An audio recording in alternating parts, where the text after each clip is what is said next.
nearly every element. As for what separates them from everyone else, we have their totem system. They do still have these today, but like much else, they're a shadow of their former selves. Back then, you had a huge variety of special totems of each element: fire, earth, water, and air, and they all did different things. Fire totems were for damage mainly, either direct or AoE, and water was more inclined for healing or mana regeneration, and earth and air enhanced you and your party members in various ways.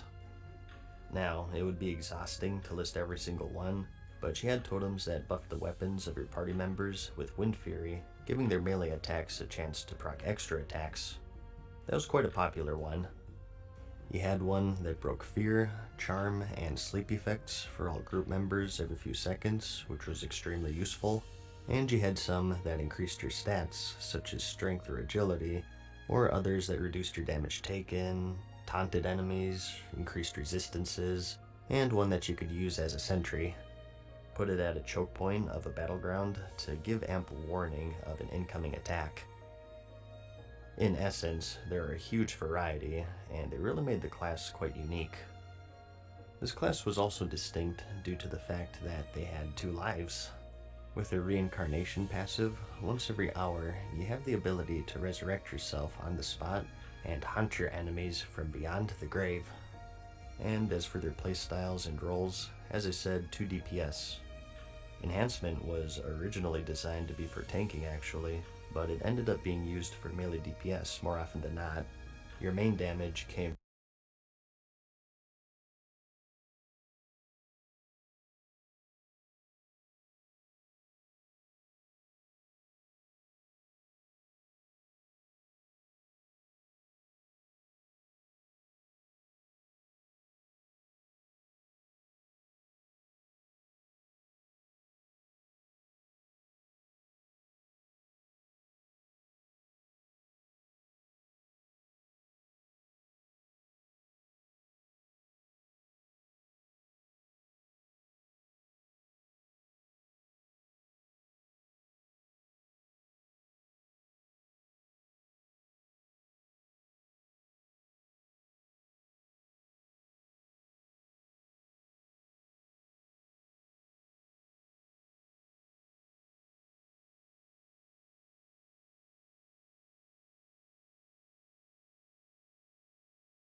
from those weapons.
weapon enhancements, mainly Wind Fury, which gave you those extra attacks.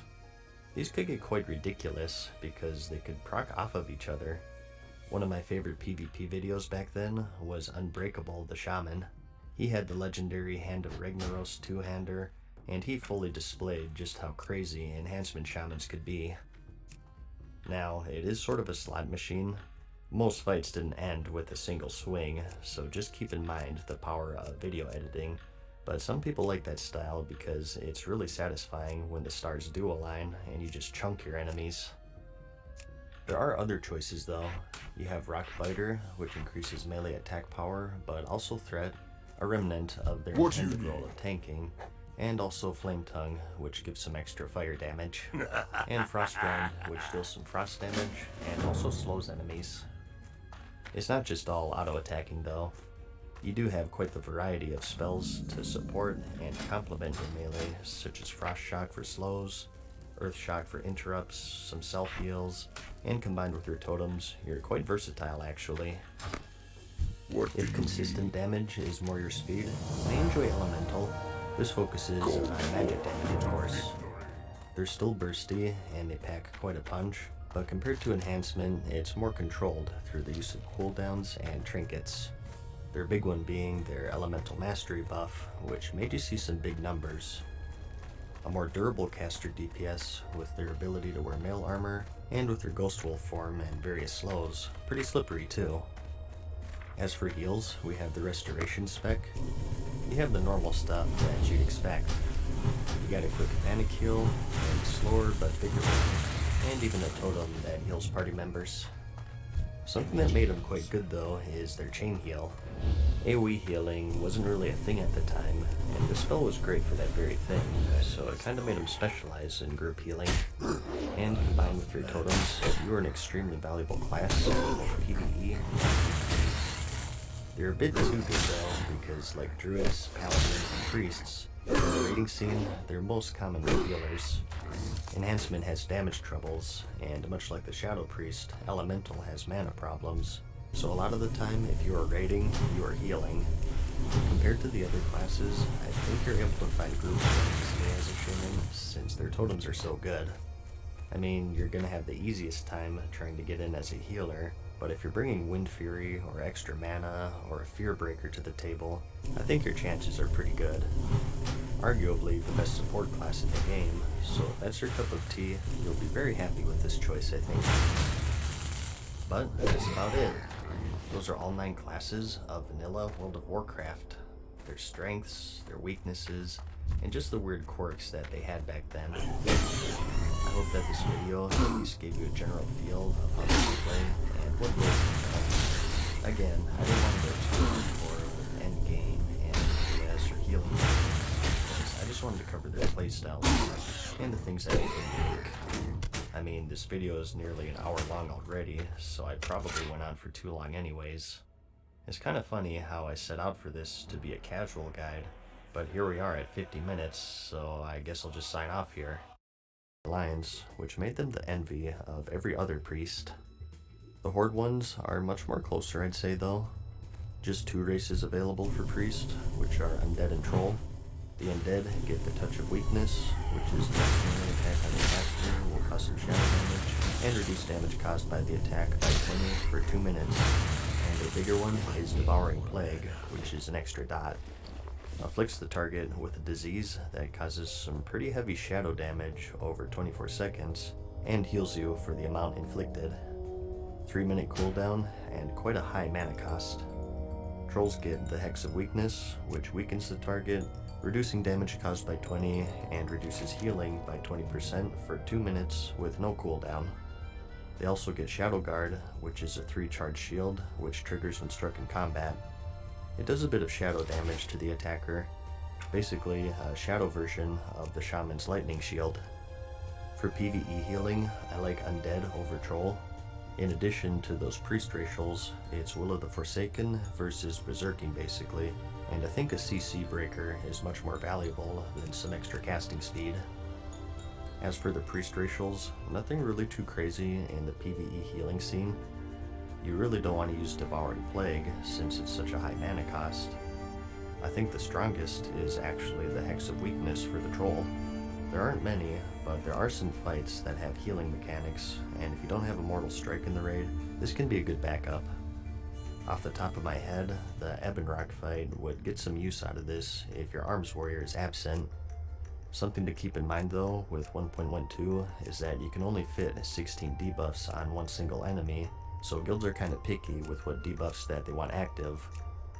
So, although this is a nice backup for encounters where the mobs heal, it's probably not something you can have active all the time, simply because there are probably better debuffs to put on.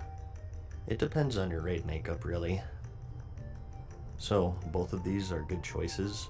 I just like Undead more for that CC breaker. Next though, we have PvP healing.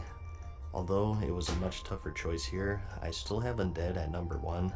Devouring Plague, while it's more useful for DPS, can still be handy for a little extra damage and healing to keep yourself alive. As for the Touch of Weakness, this isn't huge in my opinion. It's just a little buff to throw on to slightly reduce some damage. On the other hand, for Troll, the Hex of Weakness gets much more valuable in PvP situations, I think. Any healing reduction is very useful, and if you worry about the mana cost, you can even cast the lower rank ones, and you'll still get the 20% reduction out of it. As for Shadow Guard, this may seem sucky at first, but there does exist a talent called Blackout for priests, which gives shadow damage a 10% chance to stun the target for 3 seconds if you max it out. So the shield can save your butt, since it is shadow damage. I think if you're just talking about these priest racials, Troll actually wins. But what pushes Undead over for me is that Will of the Forsaken once again. That Fear, Charm, and Sleep Breaker is just too much to pass up in a PvP setting without contending against orcs, as good as the racials are for the Troll Priests. It's another one that isn't really clear though in my opinion. If I saw a Troll Priest running around, I can respect why they made that choice, certainly. For PvE and PvP DPS on the other hand, it is a pretty easy choice for me. Undead Shadow Priests gave me nightmares back in the day.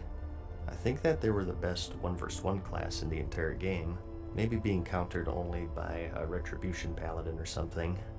With Devouring Plague being shadow damage and healing the priest, they just pump out so much damage, and combined with their shields are quite tanky as well.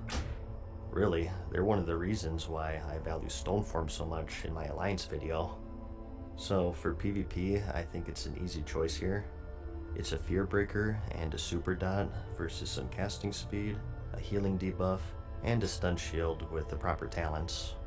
For me, I'd pick Undead any day. As for PvE, like I said in the Alliance video, Shadow Priests had mana problems, so they weren't the best, but they had a nice debuff that definitely gave them some value. I still like Undead, since I think the Priest racials are pretty even, and I just personally prefer Will over Berserking. Devouring Plague I don't put too much value on, since you're so mana starved anyways, but if it's a do or die situation and you need a lot of damage quickly, it's an option. And next, we have the hardest class out of all of them. This was the reason why this video took so long to make. Again, I'll let you guess on why I made these choices. But that's about it. Dang, these videos turned out to be much longer than the Alliance one.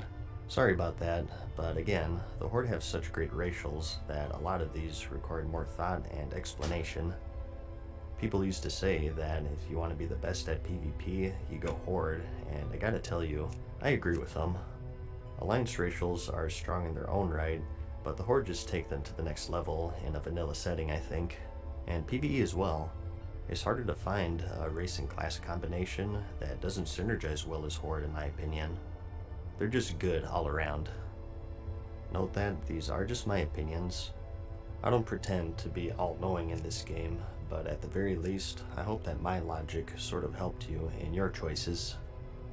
If I got anything wrong, just like the Alliance video, I'll have a pinned comment that'll update if I made any major errors, so definitely check that out. And just look at the comments in general. People often post stuff that I didn't think of, so you'd benefit from giving those a read as well before you make your decision. Remember, it's permanent this time. No race changes, no faction changes, or even a barber shop, so think carefully about what exactly you want to do in the game and go from there.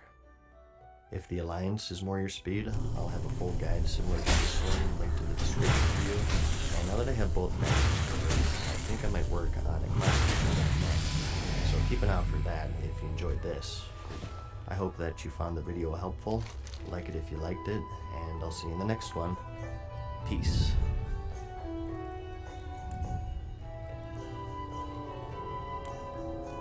Farewell for now, mortals. We hope you enjoyed today's video. See you again soon.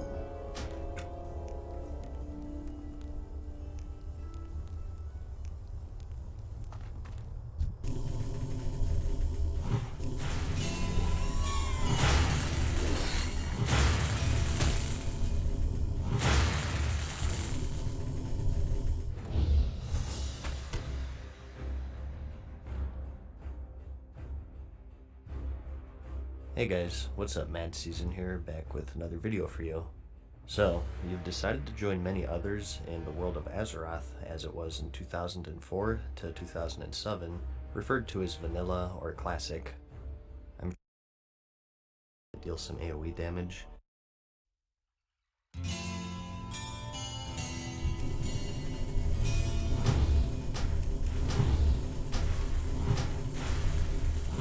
Hey guys, what's up? Mad Season here, back with another video for you. The winner of this month's poll is the Profession Picking Guide for Classic World of Warcraft, so we're sort of continuing my beginner guide series here. I started with races, and then I did classes, so today, professions. Following the scheme with my other videos, I'll try to cater more to the beginners into the classic scene, so just going over the basics here about what each profession is, and maybe some highlights and popular items of each one, their gold making potential, and also strengths for both PvE and PvP. And I'll also throw in my personal picks for each class at the end. The first thing I'll say is that professions as a whole are much more substantial than classic compared to current, is the best way that I can put it, I guess. It is a bit counterintuitive. More and more recipes have been added over time, so how is it more substantial in classic? Well, we'll get to that for each profession. But in general, point one is that this was still before the age of hyper-balance, where everything must be 100% even with each other. There are items that only certain professions could use, and they'd give you a monstrous edge in both PvE and PvP. And point two is, with gold being so hard to come by in general. In the modern game, you kind of get gold passively just by playing the game, through world quests or table missions, generous vendor prices, and so on. But back then, it's a struggle, so these professions are going to be vital. And point three is that some of them are quite grindy and difficult to level, which is just exacerbated by point two.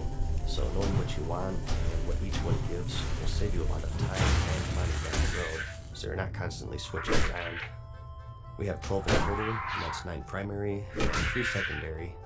Let's start with the primary professions first, specifically gathering, and work our way up from there. First up, we have the skinning profession. As you'd guess, you skin your slain enemies and harvest their precious hide. It's commonly paired with the leatherworking profession, where you can craft various leather and mail armor pieces. More on that later. But overall, it's not too different from the current game. I guess that maybe a unique quirk is that they're pretty vital for raid progression actually. You need to skin the broodmother of the black dragonflight, Onyxia, to harvest her scales, and those are used by leatherworkers to make a special cloak that allows players to survive the Nefarian fight in the Blackwing Lair. To skin her, you need to have a skill of 315, so with the cap being 300, you have to get special items and enchants to get you there, so there's more to it than just right-clicking enemies. You're going to want at least one master skinner along with your raids, because there are so many skinnable enemies that would otherwise simply waste away, so overall, a very important profession to have. Next up though, we have mining, which is commonly paired with blacksmithing and engineering. Same sort of deal here. It's not hugely different from the current game. You go around and harvest various mining veins spread throughout the world. A minor difference being that each vein has multiple hits, so they're a bit more time consuming to harvest. And combine that with the fact that back then you could actually fail at gathering, and the increased gathering time in general could mean that you'd be clicking on the damn thing for like a minute. Their special resource is Dark Iron, which can be found in the Molten Core raid, although it's not exclusive to the zone. But you make bars from this, and blacksmiths need those to make some fire-resist gear, which is crucial for raid progression.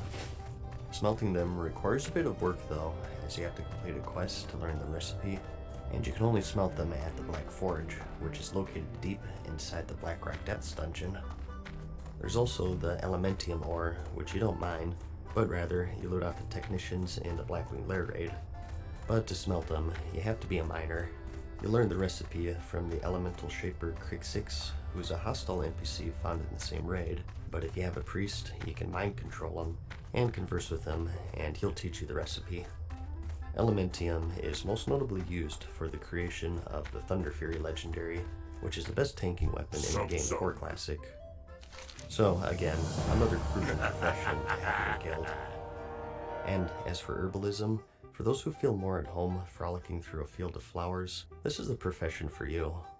This is typically paired with the alchemy profession, and this is largely unchanged from the current game in terms of functionality. You go around picking flowers, that's pretty much it. A frustrating thing is that just like mining, you can actually fail at picking them up.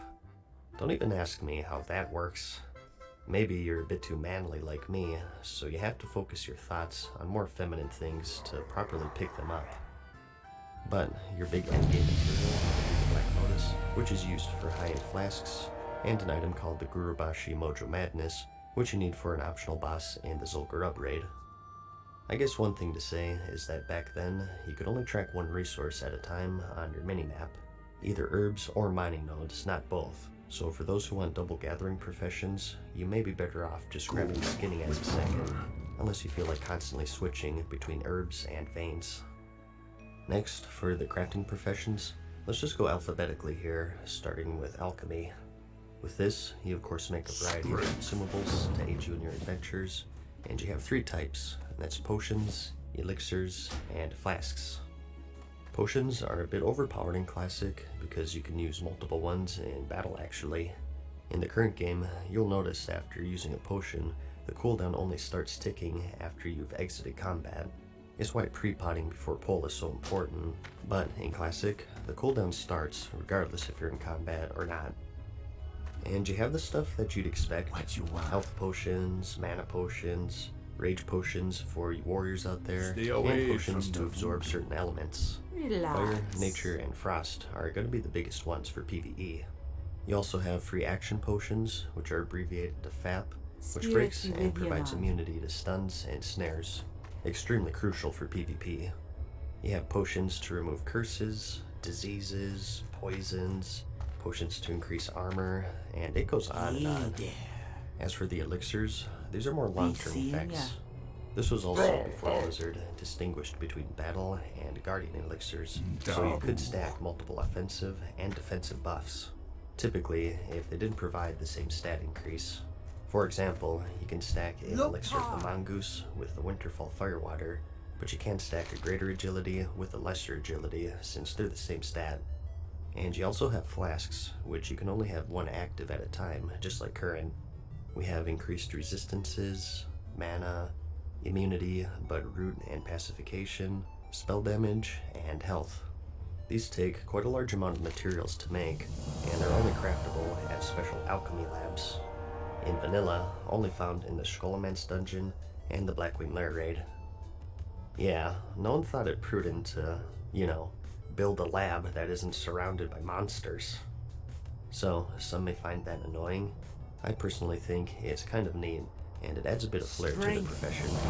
It makes you think twice before blindly popping flasks, and it gives them more value on the auction house since you have to go so out of your way. You also, of course, have the power of transmutation, so you can play God if you want to. You can transmute essences, air to fire, fire to earth, earth to water, and so on. Mithril bars to true silver, iron to gold, thorium bars to arcanite bars. Arcanite bars, of course, being crucial in the creation of the legendaries Sulphurus, the Hand of Ragnaros, and Thunder Fury, as well as other powerful items. The catch is that these transmutations have a 2-day cooldown, and they all share with each other. A good side, though, is that it creates a market for just your cooldown. A common practice back then was for someone to supply the alchemist with materials for a transmute, and some gold to essentially buy their cooldown. So it's essentially a lazy man's way of getting gold. All it takes is a click of a button and a bit of social interaction, which I know is scary, but if that fails, you can always just buy materials at the auction house and sell whatever you transmute for a profit. Overall, it's a pretty powerful profession for raiders. You can just buy all of the stuff on the auction house. They're not soulbound, of course, so if you're looking to play max, it's not 100% essential to have alchemy. It'll just save you a ton of gold in the long run, and you'll even make quite a bit at the same time. Like I said, it's definitely the lazy man's way of making gold. I myself am planning on getting it on a plethora of characters and keeping stocked up on materials, so every 2 days I just cycle through them all and click a button to flex some gold. Good profession. Next, we have blacksmithing. This is your weapon and mail and plate armor profession, and it's a pretty common choice for the heavily armored paladins and warriors. In vanilla, as a blacksmith, you have the option in specializing in certain areas. You can either be an armorsmith or a weaponsmith, and if you're a weaponsmith, you can specialize further into either maces, swords, or axes. And for all of this, you have special exclusive recipes. Here are some examples of some weapons you can make as a weaponsmith. More useful for that early endgame, of course. Feel free to pause if needed here. And here's some axes you can make as an axesmith. The Arcanite Reaper is one of the best, if not the best, early two-handers in the game, and you'll see a lot of axesmiths running around just for that, and it'll definitely be a hot seller in the auction house. Quite expensive to make though, requiring 20 of those Arcanite bars that alchemists make. They can also make the Nightfall Axe, which is highly sought after for its debuff, typically used by op tanks, I believe, to maximize the raid damage. As for hammersmiths, they don't have anything too crazy really, and that's because the specializations for maces were stuns back then.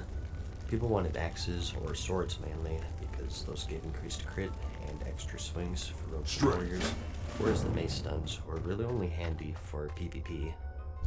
And here you have your swords. I think the most popular one here is the Sageblade, but this won't be available until Phase 5, since they originally released quite late in Vanilla's lifespan. Armorsmith has a little more viability past that early endgame gearing, as they have some pretty powerful recipes. The Lionheart helmet and the Titanic leggings are two of the more popular ones, as they're incredibly good for DPS plate. However, just like the Sageblade, keep in mind that not everything is going to be in at launch. They specifically mentioned the Titanic leggings, in fact. And you also have all of your Dark Iron plate.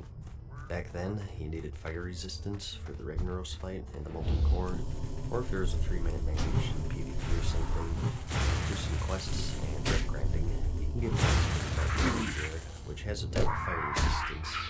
It's going to be crucial for that early raiding, so you'll be a valuable guild member if you get all the plans. Other key items will be your Sulfuron Hammer, which you need for the Hand of Ragnaros. You can also make Sharpening Stones and Weight Stones, which are buffs to your weapons. This is more handy for Alliance players because the Horde want that Wind Fury. Wind Fury, of course, being a buff that only Shamans have. It puts a buff on your main hand, so you don't want any stones blocking that. And keys are also going to be your best friend. Sometimes you'll find yourself without a rogue in the group, or maybe you have one and they just haven't leveled at lockpicking, and in certain dungeons, you'll have these locked doors blocking your path, or locked chests taunting you. These keys can be a lifesaver and make your group members quite happy. All in all, Blacksmith has some pretty good potential for gold making, but it requires a lot of time farming the materials and luck getting all the good patterns. For the high-end stuff, you really have to put some effort in, but if you do it, the earlier that you do it, the more you'll make. And they have some options for some steady gold too. Remember those sharpening stones and weight stones that I mentioned earlier.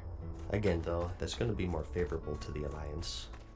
And you can also make enchanting rods, which enchanters need, so those will always be a good earner as well.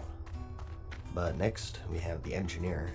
Those who like messing around with silly gadgets and explosives will find themselves quite at home with this profession, and many would agree that it's, quote, the best one for min-maxers. We'll get into that in a bit.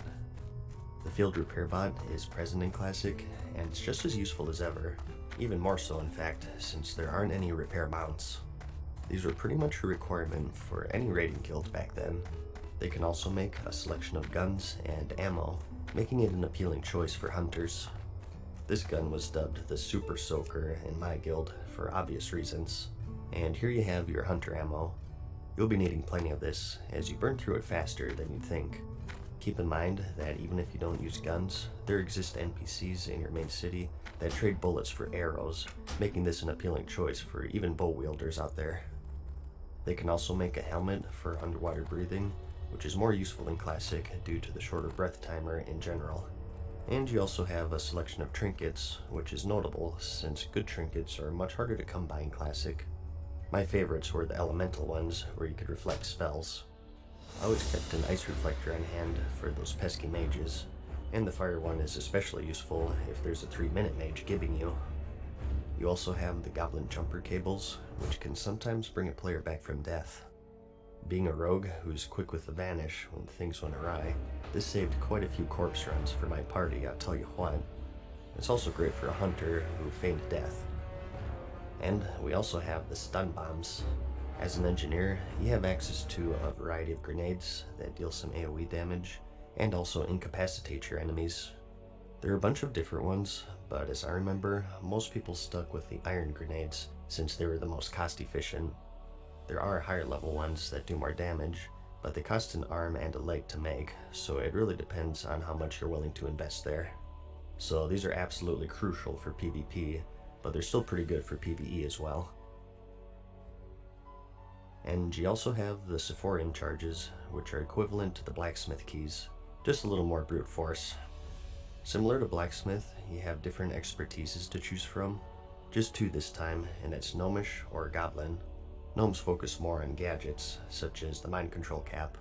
This can sometimes mind control a humanoid target, including players, and other times it'll do nothing, or you'll be mind controlled to them. The battle chicken is quite nice, as it occasionally provides an attack speed buff to your group, 5% for 4 minutes, making it another appealing choice for endgame raiding. This is going to be a must for min-maxers and high-end raiding guilds. And you also have the rocket boots, which are a classic. These of course give you a really good speed boost, lasting for 20 seconds. The death ray trinket is another popular choice, requiring a decent cast time, but delivering some big burst damage to your target, even capable of critting. It's more used for PvP since it's all about that burst, the only downside being that it does drain some of your life. Most of these gadgets do have their downsides because they can fail in spectacular ways. The boots can give you a fear effect, the mind control cap can reverse like I mentioned, the belt can banish you for 20 seconds, and so on. Another downside is that a lot of this stuff is equipped, meaning that you have to forego your normal equipment and lose some vital stats. But you can also make a teleporter to Gadgetzan as a gnomish engineer. With traveling being so time consuming in Classic, stuff like this is going to be all the more valuable, so this is going to be a must if you decide to go gnome. A benefit of this is that it's pretty close to Silithus, so it's a big time saver when the gates of Ahn'Qiraj open up. And as for goblin engineering, as I said, these guys specialize in bombs. They also get some rocket boots, which are arguably worse than the gnomish ones, because if they fail, they break, and you have to craft new ones all over again. There was a bug that you could use to bypass this, but since they said Official Classic won't be emulating a lot of these exploits, I wouldn't count on this making it to the game. Their helmet is the rocket helmet, which is basically a charge and a 30-second disorient and a little stun to yourself. You saw this all the time in the old PvP videos, and it's going to be a lot of people's main reason for going Goblin. Goblin engineers get the Everlook teleporter, which brings you all the way to Winterspring. Not as useful in my opinion than the Gadgetzan one, since there aren't any raids nearby really. It is kind of close to Ashara though, which holds Azurgos, and with Winterspring being a higher level zone than Tanarus, it's also a better spot for high level herbs and mining nodes and whatnot, so maybe a bit faster for farming. But another popular item of theirs is the Goblin Sapper Charge, which deals some damage to yourself, but also to everything around you. 450 to 750 in fact, which is quite a lot, and with a 5-minute cooldown. You may be hollering that this is imbalanced, and that engineers have an obvious edge here, but again, it's just part of the game before everything had to be 100% balanced with each other. Those of you who've been paying close attention may have noticed that while these recipes require certain specializations to learn, most don't require them to use. You can switch specializations in Classic, either by relearning it entirely, or by using a special book that was introduced in patch 1.10. So some people, if they choose, can make these gnome or goblish only trinkets or items, and then switch to the opposite specialization. This is kind of getting out of the scope of the video though. Like I said, I just wanted to cover the basics, and if I keep going, I'll keep you here for like 3 hours, so let's move on. All of this is to say though, engineering has just amazing potential in Classic. Due to the unregulated nature of the game back then, it's going to be quite a popular choice for both PvE and PvP, and the only downside really is your gold making potential. It isn't hopeless, but you can do a lot better with other professions, I feel. Engineering, when I played it back then, was always just a gold sink rather than an earner, because you constantly have to make these bombs as you use them up, and a lot of the items that you make require engineering to use, which hurts the demand. There's not much point in buying engineer stuff if you can just make it yourself. For the most part anyways, there are some exceptions. I think that a majority of people will go gnome, in which case the sapper charge will be a good earner, since it can make it themselves. Remember, you can switch from gnome to goblin after you make your gadgets in most of the worlds, but not everyone is going to know about that. And engineers can also make the best fishing lure in the game, which you need for high level fishing, and they can also make the salt shaker, which is required for leatherworkers to make one of their crafting materials. So again, another great profession, and I have a lot more to say, but I spent way too much time on this one already. There are plenty more handy gadgets that I haven't mentioned, but I'll just have a link to them in the description so you can go through that yourself. This is about the halfway point, so we'll probably call it a video right here. I still have enchanting, leatherworking, tailoring, and all of the central professions to cover, along with my personal picks for each class, but we'll continue that in part 2, which I'll have linked in the description whenever it's finished. Sorry to cut you off, but I kind of need a break here. This is quite the lengthy subject, and I still want to be fairly thorough, so I prefer to have it in 2 parts. Regardless though, I hope it's been helpful so far. I hope you liked it, and I'll see you in the next one. Peace.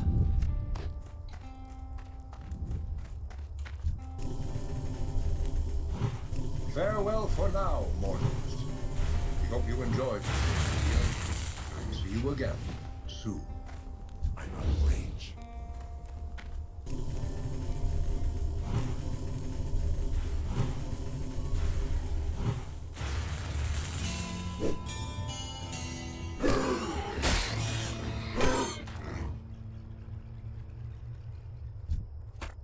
Hey guys, what's up? Mad Season here, back with another video for you. We're finishing off the profession guide here, so let's get right into it. In part 1, we covered all of the gathering professions, and also alchemy, blacksmithing, and engineering. And today, we're finishing it off with enchanting, leatherworking, tailoring, the secondary professions, and at the end, I'll also give you my personal picks for each class. Starting off here though, let's talk about enchanting. Enchanters buff up your gear with stat boosts and even weapon procs. Today is just rings and weapons pretty much, but in Classic, you'll find that you have a plethora of different stats that you can enchant your gear with. Your cloak, your chest, bracers, gloves, boots, your shield, and weapons are all enchantable with a variety of runes. And even what you enchant is much more diverse, not just main stats like agility or strength, but also things such as spell power, increased mana, healing power, mana regeneration, defense skill, dodge chance, elemental resistances, stealth, fishing skill. Remember earlier when I said that these professions are much more substantial? It's ridiculous how many enchants there are, and you'll make a lot of friends if you go to the trouble of tracking down all of the rare patterns. And of course, copious amounts of gold.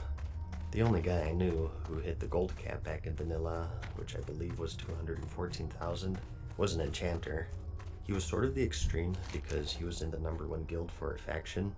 This was back when enchanting patterns dropped off of high-level raid bosses. Particularly, you'll find a bunch in the AQ40 raid when that unlocks. So at the time, the supply was very limited, and for those who know basic economics, know that having a monopoly equates to tons of gold. I'm a believer that the raids will be cleared much quicker this time around, so I don't think it'll be as extreme, but I mean, you can only clear them once a week still. Regardless, it'll be a good moneymaker, especially if you know what you're doing.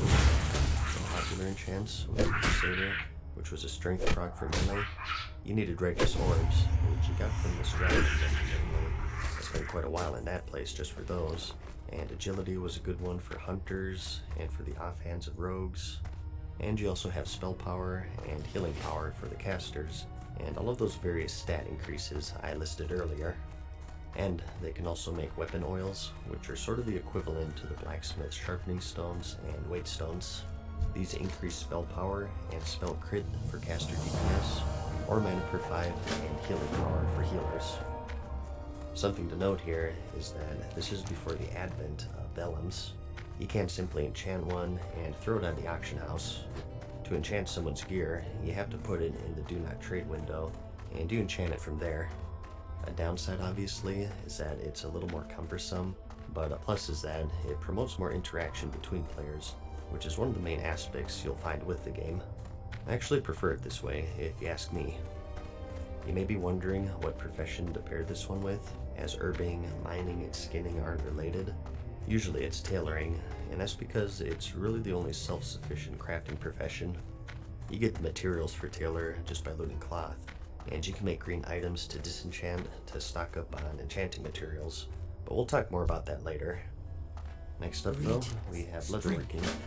This is the leather and male counterpart to the blacksmith, of course aimed for the shaman, rogue, druid, and hunter, and you can also make some miscellaneous stuff, such as quivers and ammo pouches for hunters, and a selection of cloaks. Similar to the blacksmith, you have a variety of resistance gear that you can craft, which will be crucial in raiding. The fashion is questionable, but hey, it gets the job done, I suppose. On a serious note though, you're going to want at least one of these in your guild to equip everyone with the proper gear, whether it be for fire, frost, or nature resistance. They also made the Onyxia skill cloak, which as I mentioned earlier, is required for the Nefarian fight in the Blackwing Lair. They can also make armor kits to upgrade your chest, legs, hand, or feet gear slots, the most useful of which being the core armor kit, which provides a boosted defense, but you need a rare pattern for that from the Molten Core raid. Aside from that though, you just have a bunch of good gear in general that you can make for leveling or the early endgame. They have a few sets here and there that'll be best in slot for the high-rate gearing. It's also another profession that's split up into 3 specialties, and that's tribal, elemental, and dragon skill leatherworking, each catering to certain classes. Elemental and tribal are for leather wearers, so druids and rogues here.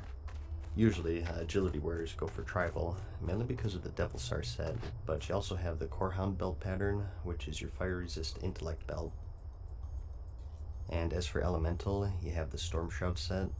I think tanking druids used a couple pieces of this, although it's not too great, so don't get too crazy with that. And you also have more fire resist gear in general, which is handy, but they're also quite expensive to make, so it's kind of rough. Again though, I'll have links to each recipe for these in the description. And Dragon Skill is your male specialization, so hunters and shamans here. Here's some examples of what they can make. So the biggest strength of leatherworking is going to be that resistance gear. It really depends on how much you value that initial gearing process, I guess. Maybe when the game first launches, you put more value in it, but as game progresses and better rates come out, that balance is going to shift more and more away from the standard items. Although that's not entirely true, as there are some patterns to be released with certain rates. As for gold making, just the gear in general is going to be your moneymaker. As I mentioned, they have certain items that are early in the slot for certain classes, but one of the more powerful ones being that Devil Sword 2-piece set, which I showed in the tribal section. I remember that rogues always wanted this before stepping into raiding. And you also have that core armor kit that I mentioned earlier. Now the pattern for this isn't easy. It's dropped from the Molten Core raid, so it might take a while, but once you get it, it'll be one of the more steady ways of earning gold as a leatherworker. Of course, the earlier you get it, the better. I also mentioned earlier that engineers could make leatherworkers a salt shaker. Using this and some deep rock salt, every 3 days you can create some refined salt, which you need for cured rugged hide, which is used for a variety of recipes. Since it's on a cooldown, it gains some value, so it's another thing you can just pop once every 3 days for some easy gold. One of the ultimate lazy man methods would be to have a bunch of alchemists and leatherworkers, and have just one character's herbing and alchemy to feed yourself materials to level all of it, and just keep spamming these cooldowns for some near passive gold. It is easier said than done, since leveling is so time consuming in Classic, but hey, there it is. And lastly, for non-gathering professions, we have the tailor, which is everything to do with cloth. Armor, bags, and also the cosmetic shirts. In terms of gear, we have a similar story going on with leatherworking. You have a ton of resistance gear, which is always going to be crucial. Fire, frost, and nature, and a bunch of leveling and general raiding gear. Some items of note are the Robe of the Void for warlocks, True Faith vestments, the Robes of the Archmage, and the Robes of Winter Knight are some of the higher level craftables, to name just a few. You also have things like the Spider Belt, which is quite handy for PvP, so that'll be a good moneymaker. The main difference this time is that tailoring doesn't have any sort of specialization to spec into, which sets it apart from blacksmithing and leatherworking.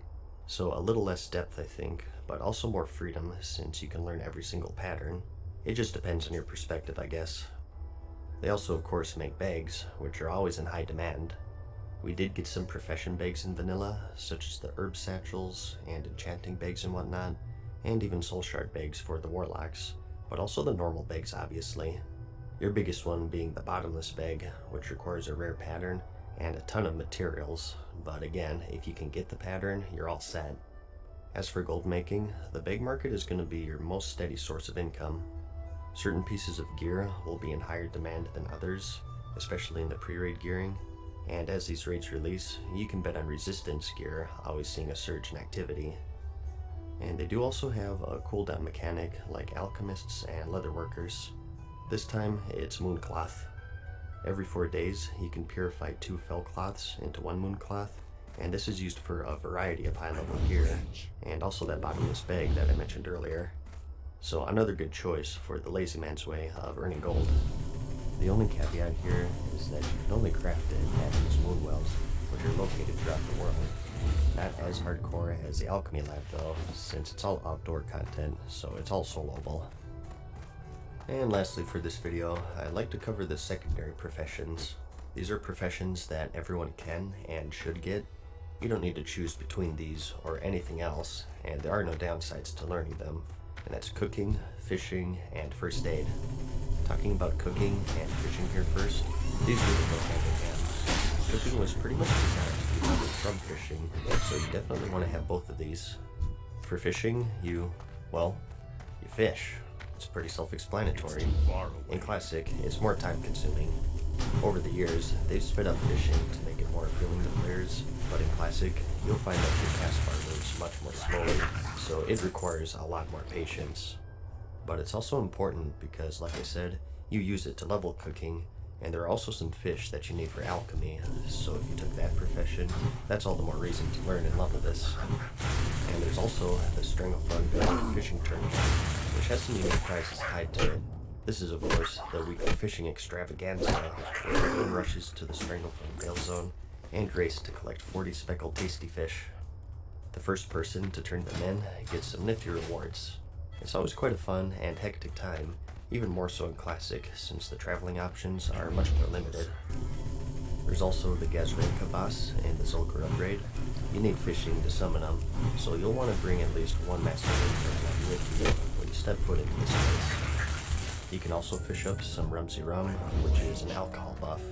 You can have one alcohol buff in Classic, and this is the best stamina one, giving you 15 for 15 minutes. And as for cooking, food buffs are still a thing in Classic, just as important back then as they are now, and some popular ones will be the grilled squid for agility warriors, which, what do you know, the materials for which require fishing. The smoked desert dumplings for strength users, and you also have Dirge's Kick and Chimerac chops for your stamina, but you'll only get the recipe for this once the AQ40 event starts. There really aren't any huge differences between current and Classic as far as its main functionality goes. You cook food and you get food items. Pretty simple. For both cooking and fishing, gold making potential is quite high, as there will always be people who are too lazy to cook their own food, or alchemists who don't want to level fishing. You can always make money by selling high-end stat food, or just the raw fish. Fishing is actually pretty powerful in the fact of how simple it is. You don't need any special recipes, or flip anything on the auction house. You just need a bit of patience, that's all. Heck, you don't even need to be high level. There are low-level fish that you can make a killing off of, and if you want to afford your mount training by 40, this will probably be one of the best professions for that. And as for first aid, it's now actually removed from the current game, and not only is it present in Classic, but it's actually extremely vital, even if you're a healing class. This profession is based around the use of bandages and anti-venom, and it serves as a way for on-the-fly healing, no matter the case. I say that this is more important simply due to the lack of overall self-healing in the classic game. Today, every single class has a way of healing themselves. The Crimson Vial for rogues, Victory Rush for warriors, or Acceleration for hunters, and so on.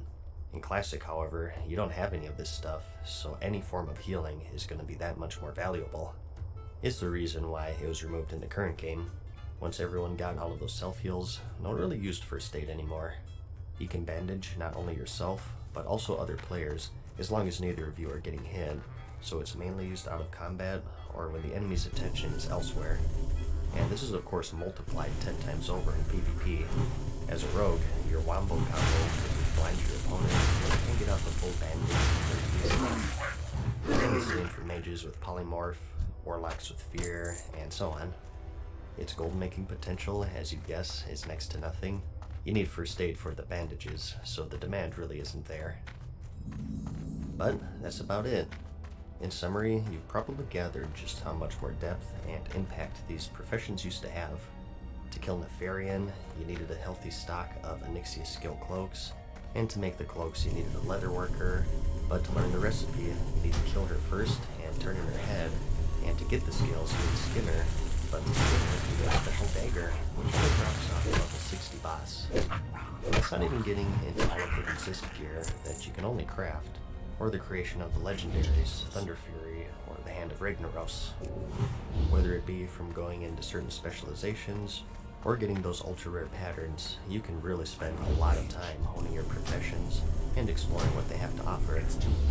They also promote more interaction in general, from things like a lack of vellums, so only two window enchants, to flasks requiring alchemy labs, which of course you need other players to clear to, but also in the sense that many of your recipes will need items from other professions. You need enchanted leather to make this item, so okay, I need to find a skinner and an enchanted that, combined with leveling and thus figure alts, it promotes a much more social experience where you have to network with other master craftsmen, and it has quite a big effect on the community as a whole. And the other thing, just really quickly here, is that the way you train these professions is also a bit different. Back then, they were split up into 4 levels: apprentice, journeyman, expert, and artisan, and each of these increased your maximum skill by 75, up to the base maximum, which is 300, and they each have the following level requirements. Some trainers are quite hidden and require quests to unlock. The ones tied to those certain specializations, for example. But I won't go super in depth there, because this video is already way too long. But I did kind of gloss over that earlier, so I just thought I'd mention it really quickly. And I did say that I wanted to give my personal picks for each class. Keep in mind that this is just me. A lot of this is really just based on preference and how much you care about min-maxing and PvP. Speaking of which though, if you really do want to min-max, you're going to want to do engineering, editing, alchemy, blacksmith, and so on. You don't really need those professions to get benefits from them for the most part. You just need to pay more gold to other players for the consumables or enchants or whatever. But for engineer, you need it to be able to use all of their bombs and whatnot. For PvP, you're mostly interested in the ones that have AoE incapacitates, and also some strategies such as the Death Ray or the Rocket Helmet, to name just 2. And for PvE, you want the Sandra for that AoE damage, and maybe the Battle Chicken for the group with speed buff, if you're willing to sacrifice the speed slot. In terms of performance in raids and PvP, Engineer is going to be a must if you care about min-maxing, so I'll just throw that out there. and this goes for every single class too. But let's assume that you don't care about that, in which case my personal choices would be this. Keep in mind, this is assuming you're just picking one class here. You probably don't want more than one enchanter across your entire account, right? But for cloth wearers, I just go for tailoring and enchanting. Tailoring is pretty self-explanatory. You can make a lot of your own gear now. It's a nice early entry bonus if you get the patterns, and also begs for gold. Enchanting is nice as well, not only for yourself, but also for some gold. You can always go to the auction house and find some cheap greens and flip them into essences for a profit, or just have one character to send all your greens to from all of your alts to keep yourself stocked up. For the rogue, I actually like herbalism and alchemy. Alchemy is good for any class really, but my mindset here for rogue is that their thistle tea and their blinding powder both require certain herbs. You need swift thistle for the tea and fade leaf for the blinding powder, so having herbalism and alchemy just gives them more synergy, and it saves you some gold off of the auction house. You can choose to go leatherworking and skinning if you want, but I prefer that on a druid just to optimize things. Obviously, the mindset here is with druids being leatherwearers, you can make some of your own gear. Leatherworker is sort of thought of as the weakest profession of them all, but that may also be their strength. It'll probably be more rare, so things should balance out. And again, that Onyxia skill cloak is going to be a must. I do also have alchemy and herbing for shaman as well for you horde players out there. Again though, leatherworking and skinning also isn't a bad choice. Same logic for the hunter, I have engineer and mining. Not really logic for the... Again though, leather have alchemy and again strength. It'll probably be more rare, so things should balance out. And again, that Onyxia skill cloak is going to be a must. I do also have alchemy and herbing for shaman as well for you horde players out there. Again though, leatherworking and skinning also isn't a bad choice. Same logic for the druid really. For the hunter, I have engineer and mining. Not really for the guns, since most of the good endgame weapons are actually bows for the most part, but just because hunters have that dead zone in classic. If enemies get too close to someone's gear, you have to... So don't get too crazy with that. From the is that teaching. I was quite a fan as for cook. You need to be high class before you impact stations with other mastercraft, which is through about min-max. But for engineer is going to be a must if you do all of your alts. And again, it just gives them more synergy, and it saves you some gold off of the auction house. You can choose to go leatherworking and skinning if you want, but I prefer that on a druid just to optimize things. Obviously, the mindset here is with druids being leatherwearers, you can make some of your own gear. Leatherworker is sort of thought of as the weakest profession of them all, but that may also be their strength. It'll probably be more rare, so things should balance out. And again, that Onyxia skill cloak is going to be a must. I do also have alchemy and herbing for shaman as well for you horde players out there. Again though, leatherworking and skinning also isn't a bad choice. Same logic for the druid really. For the hunter, I have engineer and mining. Not really for the guns, since most of the good endgame weapons are actually bows for the most part, but just because hunters have that dead zone in classic. If enemies get too close to you, you can't shoot them, so I see those grenades as being vital for them more so than the other classes.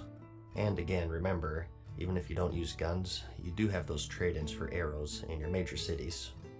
And lastly, for paladin and warrior, I have good old mining and blacksmithing. Pretty self-explanatory here. Big heavy plate melee classes having professions that make big heavy plate and melee weapons. Really though, for any of these classes, you could also interchange alchemy and herbalism, since those are sort of one-size-fits-all professions. For gold making, as I said, I really like that lazy man's approach, so if you really wanted to go ham with that and level a bunch of characters, you can pick up either alchemy, leatherworking, or tailoring on all of your characters for those cooldowns. And of course, one character having herbalism and skinning to serve as a farmer to level them all up.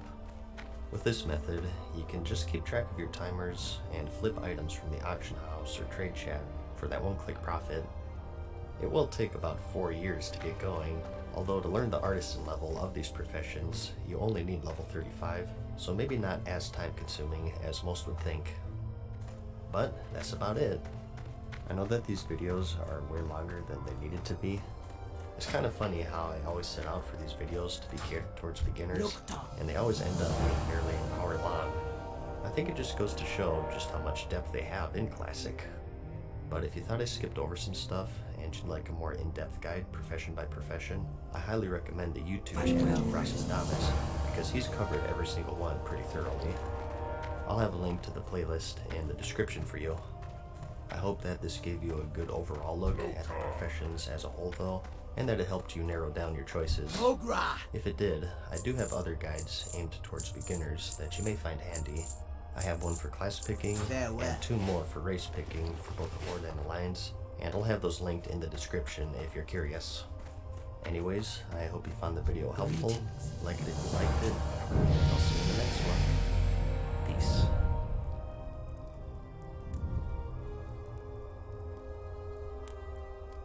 Farewell for now, mortals. We hope you enjoyed today's video.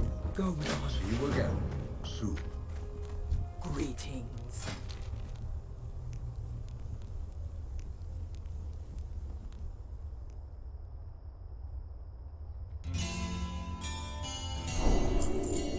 Farewell.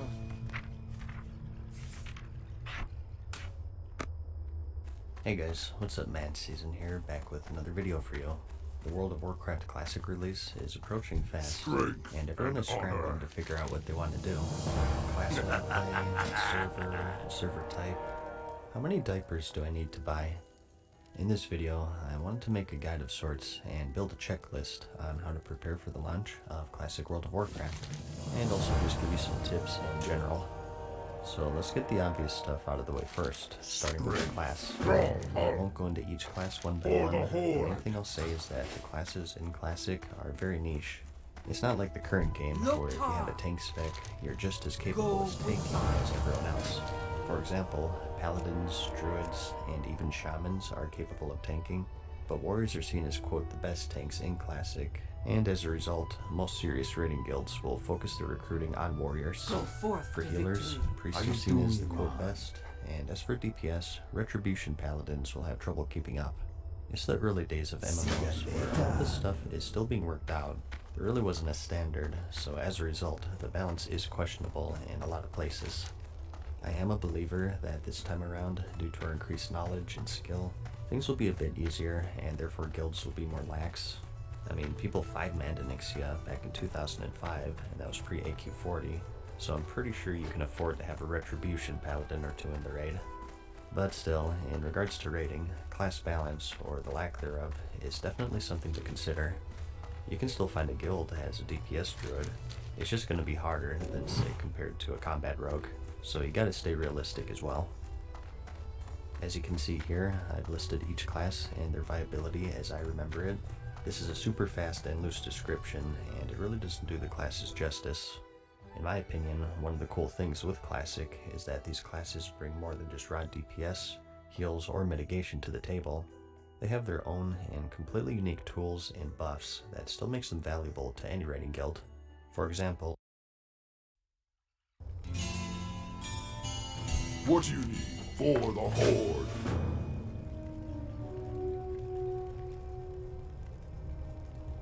Hey guys, what's up? Mad Season here, back with another video for you. I'm sure a lot of you are still working out on what class that you're wanting to play for Classic, and of course, what race is always the next question. So I've been wanting to go over all 8 races in the game, their racials, and how they affect each class. Today, everything's pretty balanced, and it's more based on aesthetics and personal preference. But in Classic, the racials were much more impactful in general, I'd say, and they could have big implications for your gameplay in both PvP and PvE. At the end of the day, you should pick what you want. Some people like to go for looks or role-playing, and some people like to optimize things. This video is mainly for the latter. I think it'll still be useful to the more casual audience though, and shed some light on some of the more powerful combinations, especially if you miss vanilla and you're coming from the current crowd. So I'm not necessarily telling you what to pick. The main goal here is to arm you with the information for you to make that decision yourself. The way I'll split this up is class by class and give you my top picks for both PvE and PvP. Since I want to be pretty thorough here, I'll just do alliance for this video, and I'll save horde for the next part. Each race does have specific starting stats, which do have a minor impact. Here's a table showing all of them, courtesy of the vanilla World of Warcraft wiki. I'll have a link to that in the description. In the grand scheme of things, these aren't as impactful as the racials in my opinion. Like trolls have a higher agility than undead, but is 4 points really worth not being able to negate fear effects like an Onyxia or Magmadar to have that DPS uptime? I'll take these stats into consideration still, they just aren't that important to me because I put my value in the utility. So first, let's just take a broad look at all of the racials one by one to get a better understanding. You're gonna see humans at the top of a lot of these lists, simply because they have really good racials for pretty much every class. We have diplomacy, which is insanely good, especially for vanilla. 10% increased reputation gain. You want to be a scepter bearer? Go human. You want your eternal quintessence sooner? Go human. Classic World of Warcraft has a good amount of reputation grinds to do. The Argent Dawn, the Winter Saber trainers, the PvP factions, although they're not out at release, and more. They're all very time consuming, and 10% can save you days and even weeks of farming. It makes this a very powerful racial, even through just raw numbers. Now, like I said, the PvP gear won't be out at launch, so this might vary depending on when you're watching this video, but these factions can give you some pretty good gear, and the faster you get it, the bigger impact it'll have on your damage, healing, or tanking. The only downside I can say really is that assuming that Classic never gets updated, it'll eventually be a dead racial once you're exalted with everything. We also have the Human Spirit, which is a 5% increase in spirit. Pretty self-explanatory here. It makes them regenerate health and mana more quickly, mainly useful for priests on the Alliance side though, not really for everyone else, as I'll explain in a bit. Gnomes are generally the better casters, if you like to optimize things.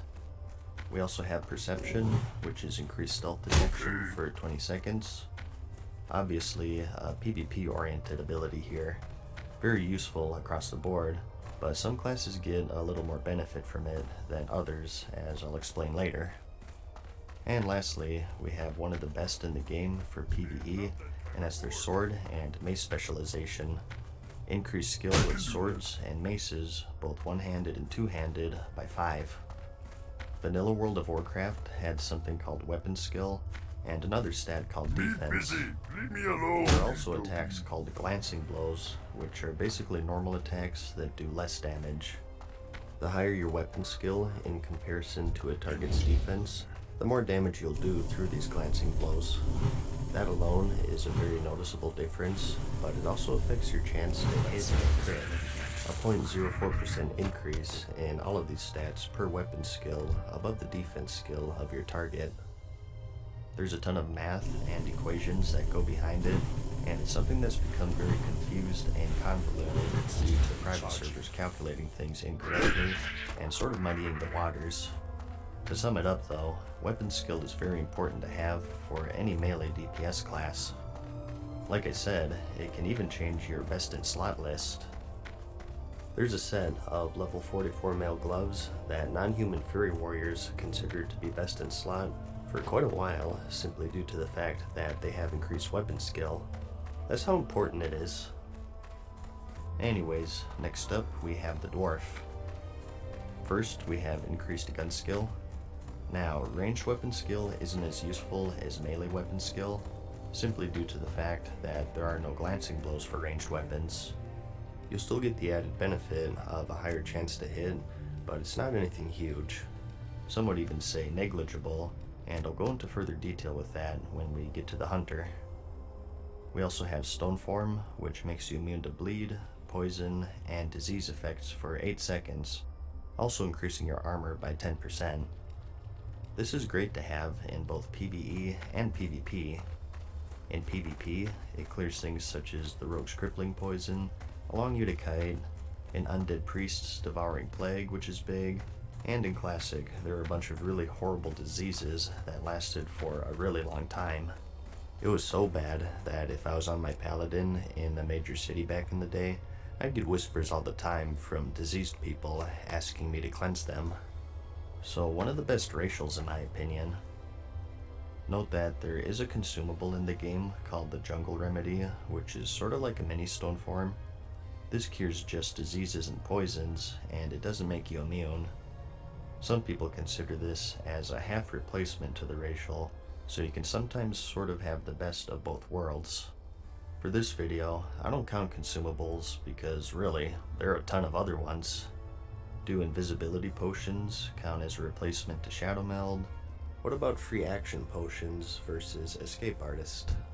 It's too variable to consider all of this, so I think the best way to do it is to just assume it's an even playing field, not just racials versus racials. If you want to consider consumables like this, I'll leave that up to you. Anyways, back on subject here. They also have plus 10 frost resistance, which is useful more for the final raid of vanilla, which is of course next Ramus, and also find treasure, which marks chests on your minimap. Kind of handy for gold making, but one thing that sucked about it is that you could only track one resource at a time, meaning that you'd have to choose between this or find herbs or mineral veins if you had herbalism or mining. And next up, we have the gnome. First we have Escape Artist, which is escape the effects of any immobilization or movement speed reduction effect. A 0.5 second cast, and a 1 minute cooldown. This is pretty useful. I never really cared for the cast time. You can't use it on the move, and you're almost stunning yourself for half a second to clear a route or a slow. And PvP wise, a lot of the slows that you'll be worried about will be things like crippling poison or frostbolt, and that's stuff that's applied over and over anyways. It doesn't have the benefit of stone form, where it not only clears it, but it also makes you immune for a short period. A good trade-off though is the much shorter cooldown, so it's still pretty powerful. Next we have Expansive Mind, which is a 5% intelligence increase. Intellect increases your mana and also your chance to crit, so this makes gnomes an appealing choice for casters in particular. They also get 15 more points in engineering, which is definitely handy considering it's probably the most expensive profession to level in vanilla. And lastly, they get 10 arcane resistance, which isn't too useful. For classic, you really wanted either fire, nature, or frost, since those are the most common spells in raiding. And shadow for PvP. And this is kind of funny, but back in the day, when you hit water that was deep enough to swim in, it would knock you off of your mount. Since gnomes are the shortest race, they have the biggest trouble with this. There are rivers or spots that you can jump across no problem and stay on your mount with every other race, whereas the poor gnomes can struggle to keep up. Kind of silly, but I thought I'd mention it in case it mattered to some of you out there. And lastly for the Alliance, we have the Night Elves. Shadow Meld is a stationary stealth. It works just like the Druid or Rogue stealth, except it's a bit weaker with the fact that it fades when you move, and people can also see you from further away compared to the normal stealth. Also note that you can't use it in combat, unlike how it is now, but on the flip side, it only has a 10-second cooldown. More useful in PvP, as you'd imagine, getting the drop on people. PvP in vanilla isn't like today. Fights ended in a flash, so surprising and getting the opener on someone is hugely advantageous.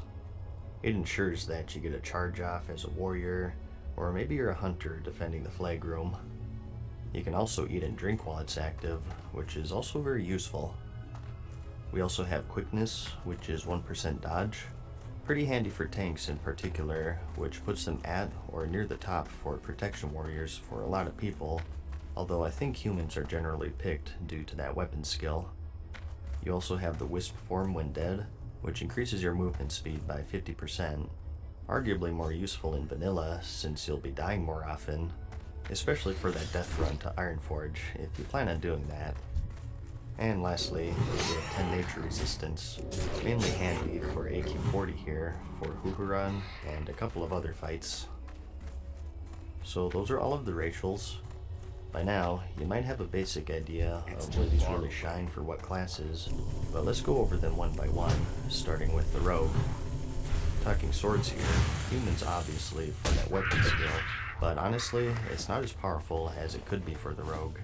And that's because of their weapon expertise talent, which increases your skill with swords, fists, and daggers by 5 with 2 points. You do still get benefit, but there are some diminishing returns at higher weapon skill levels. I think it's somewhere around a 2% DPS change, partly due to the fact that your best offhand changes from the Hunger and Cold or Maladath, which increases your sword skill, to something like Iblis, which turns out better for humans due to the stats, versus that diminished benefit from weapon skill. For me, I still keep them on top because it is still an increase, and that reputation bonus is still big. And I know I mentioned it, but don't get too caught up in best in slot lists, because remember, we're getting progressive raids. So I talk about the Blackwing Lair and Exramus, but it'll be a while before it'll be available, so try not to worry about that stuff too much. Dwarves take second, mainly because I value stone form quite a bit. Being able to clear some of those AQ40 poisons or a bleed for a clean banish is pretty handy. Night Elves do take third for me. As a rogue or a druid, you do get a stealth boost from Shadow Meld, and it's pretty major. It makes pickpocketing or just stealthing through dungeons much easier, plus the dodge is always a nice bonus for solo play. And gnomes come in fourth for me. Talking escape artist here, with proper talents, you can already clear roots and snares with sprint and vanish anyways. I'm of the opinion of making your weak points stronger, not buffing yourself in areas that you already excel in. For PvP, I like Dwarf first because of their stone form pretty much. Like I mentioned, you can use this to get a clean banish off, which is really useful against rogue vs rogue, or any class with poisons or bleeds for that matter. It even clears blind, since that's a poison as well, which is another huge advantage. Like I said, stone form is an amazing racial in Classic. It was only nerfed years later, right after the Lich King expansion, because Death Knights were complaining that they couldn't kill dwarves. All their damage was dependent on having diseases on their target, so that's when they finally saw the nerf bat. But it's back to its overpowered self in Classic, which is a good thing for Alliance players. Humans are also nice, because Perception as a rogue has a higher value. You know the old saying in vanilla, what classes can beat a rogue? Well, a better rogue, of course, and anyone who's played one will know that rogue vs rogue is all about who gets the opener. For players of equal skill and gear, the opener always wins if you play things right, so Perception, which is usable in stealth, is hard for me to beat in PvP. Also, of course, handy for druids trying to sneak a flag pickup in the Warsong Gulch. Plus, when those PvP factions come out, the faster you get that gear, the better, so I do also consider diplomacy here. Gnomes do take third for me. Like I mentioned, I don't like escape artists for rogue, because we already have great mobility, but in the PvP scene, you gotta bump it up a bit. As strong as rogues are, they're really cooldown dependent, so if this can save you from burning a banish or a sprint, that's still really handy. And Night Elves are trailing behind here at number 4 for me. Shadow Meld, as I recall, is about equal in power to Perception. I personally like Perception for rogue vs rogue since it increases your detection rather than increasing your stealth, so you're not just wandering around mashing cheap shot as much. But on the flip side, Shadow Meld does have the advantage of being useful against everything else, such as Warlocks and their invisibility detection. They're good, I just like the other ranges for PvP. And as for daggers, humans do get bumped down a bit, since they no longer get that benefit from weapon skill. I imagine if you want to optimize things PvE-wise, you're gonna be combat swords, but I just thought I'd mention it to be thorough. Next up, we have the Warrior. Here are my lists, whether you're two-handed or dual-wielding. Like I said, you'll see human at the number 1 spot for a lot of classes, since the weapon skill is so good. Even more so for warriors, since they don't have any talents that increase it. And the rest is basically the same reasons for rogue and PvE. I have dwarves at number 2 because Stonefall is so good, and I do have gnomes above night elves because I think escape artist is a little more valuable as a warrior. since they don't have as many mobility tools as a rogue. It could help for some fights. And on the PvP side of things, once again, I like dwarves the most for that stone form, so you can kite rogues and get a free intersect basically, since you can go immune to crippling poison.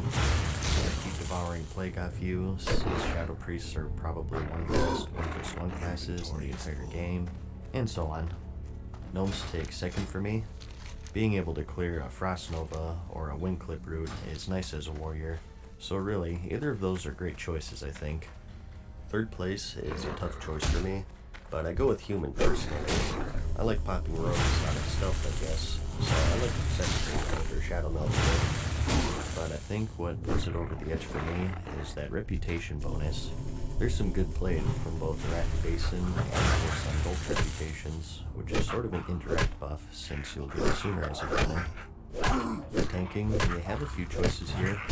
I think human is sort of agreed to be number one due to the increased weapon skill for more rage and threat generation. And considering that Thunder Fury is like the holy grail of tanking weapons, it lines up perfectly. I didn't tank back in the day, but I think warriors started to have rage generation problems as they got geared up, since they weren't taking as much damage. So because of this and their other bonuses, I have them as number one for the Alliance.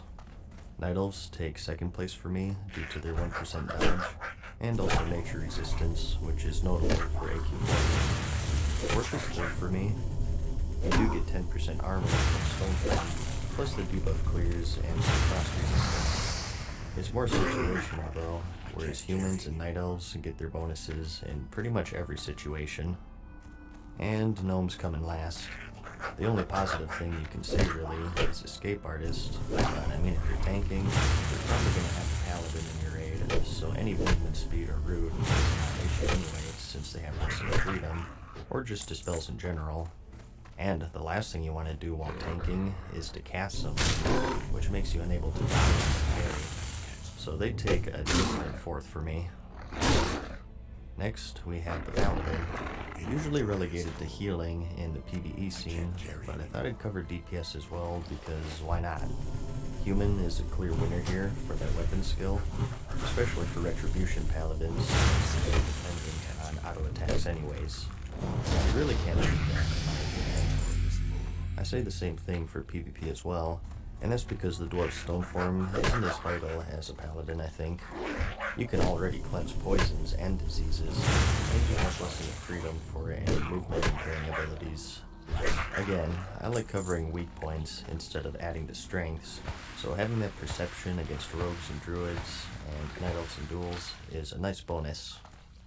For healing, your first thought is probably human for that bonus spirit, but it's not as big of a bonus as you'd think, since I think paladins get most of their mana from crits via talents. The reason why I said this earlier is because it's not counting mana per 5. You're locked out of regenerating mana as a caster unless you don't cast something for 5 seconds. It's called the 5-second rule, and priests get around this via the meditation talent, and they also have another one that gives them some spell damage and healing through spirit. So because of this, spirit in general is much more valuable to them. Paladins, on the other hand, don't really have any bonuses like that. The weapon skill as Holy is also pretty limited if you're going to be healing, so either human or dwarf I say, they're pretty even. Really, for healing, you should just go for the utility ratios rather than the numbers. If you want more reputation and perception, go human. If you want stone form, go devil. You can also tank as a paladin, depending on your standard for the word. Like I said, warriors were the tanks in vanilla. I think the most the paladins tanked really were 5-mans, and maybe a few odd fights here and there. Like maybe the Twin Emperors due to their spell effects. Don't quote me on that one though.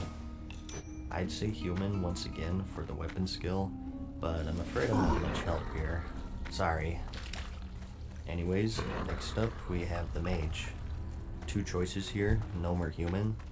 The impactful ratios for the gnome are 5% intellect, which boosts your mana and crit, and also escape artist, which is just an added bonus. Whereas humans, we have spirit, which is pretty negligible for caster DPS in comparison to that bonus intellect. for PvP, I think it's another one you can go either way with without too much regret. It's basically perception versus escape artist and some intellect. It really depends on how much you fear rogues, I guess. If you want a more all-around useful racial, escape artist is the way to go. Personally, I prefer perception over escape artist in this case. But then again, you also have that bonus intellect. Like I said, for PvP, it's a tough choice. I guess I'd pick one if you force me to choose though. Next, we have the Hunter. For both PvE and PvP, my choice is Dwarf, again for that stone form. Having that gives you an ace up your sleeve against rogues, which is doubly important for hunters because remember, they have that dead zone. If something gets too close to you, you can't shoot it. So anything to keep people at range is extremely valuable for PvP. Plus, as a hunter, one of your jobs will be to take down shadow priests with the mana drain, so having stone form against undead with their devouring plague will work wonders for you, and it's still useful in PvE as I discussed. Night Elves can do some pretty nifty things in PvP with Feign Death and Shadow Meld, and if you get a stealth pet, you can really catch people off guard if you're guarding a flag in the Arathi Basin or Warsong Gulch. To me though, I just think that stone form is too strong to pass up if you want to optimize things. As for the dwarves plus gun skill, like I mentioned earlier, ranged attacks don't glance, so they don't get as huge of a benefit as compared to melee weapon skill. They still get added bonus from the increased chance to hit and whatnot, but it's not really a huge deal. Plus, add to the fact that a majority of the hunter's best weapons are bows and crossbows anyways, just takes away from it even more. Most of you will be using Frontalar for a while, since the quest starter is a 50-50 chance from the Major Domo fight, that's pretty easy to get. And after that, the main upgrades are crossbows or other bows as far as I recall. And you wouldn't really think it, but even the sound of guns is a big turnoff for a lot of people. It's not like today, where it sounds like a stapler.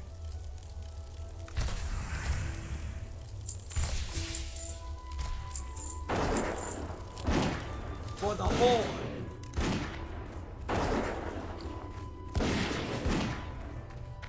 It's a musket, and it can wear on some people, especially if you're raiding for a few hours. It doesn't really bug me, but I thought I'd just throw it out there for you.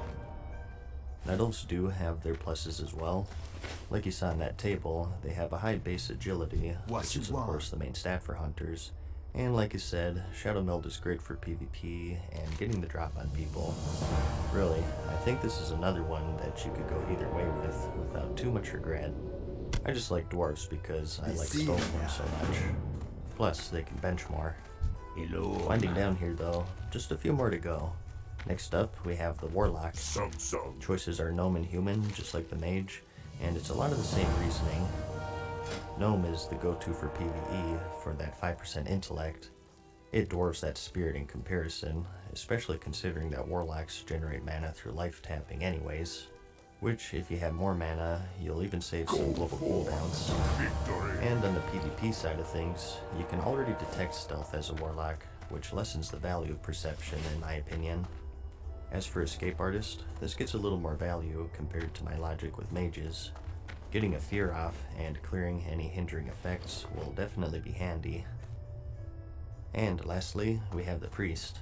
I saved this one for last because it's a bit of a special case. One of the cool RPG elements back in the day was that priests got special abilities that depended on their race, and in general, these eclipsed the normal racials for Alliance in my opinion. We have three choices here: Human, Dwarf, and Night Elf. Let's just go over the special abilities first. Humans get Desperate Prayer, which is an instant self-heal at a 10-minute cooldown, and with no mana cost. You also get Feedback, which is a defensive mana drain with some damage. Lasts for 15 seconds at a 3-minute cooldown. Dwarves have the same Desperate Prayer, and also Fear Ward, which makes your target immune to the next fear, with a 30-second cooldown and 10-minute duration. And Night Elves get Elune's Grace, which reduces your ranged damage taken, and gives you 10% dodge for 15 seconds with a 5-minute cooldown. And Star Shards, which is a channeled arcane damage spell. The highlight out of all of these is this spell right here. You may have even heard of how good this was, even if you never played Classic. It was so good, in fact, that in patch 2.3, Blizzard made it available to all races. It was way too imbalanced. Fear Ward by far is the best priest racial for the Alliance, so much so that it even used to guarantee you raid spots. It didn't matter how poorly geared or unskilled you were. If you were capable of pressing this button, come on in. This was so useful to have for both PvE and PvP. The Onyxia fear becomes a non-issue for your tank, the Magmadar fear, and plenty of others I'm sure I'm not thinking of. And combining that with Stoneform just makes them way too powerful in my eyes.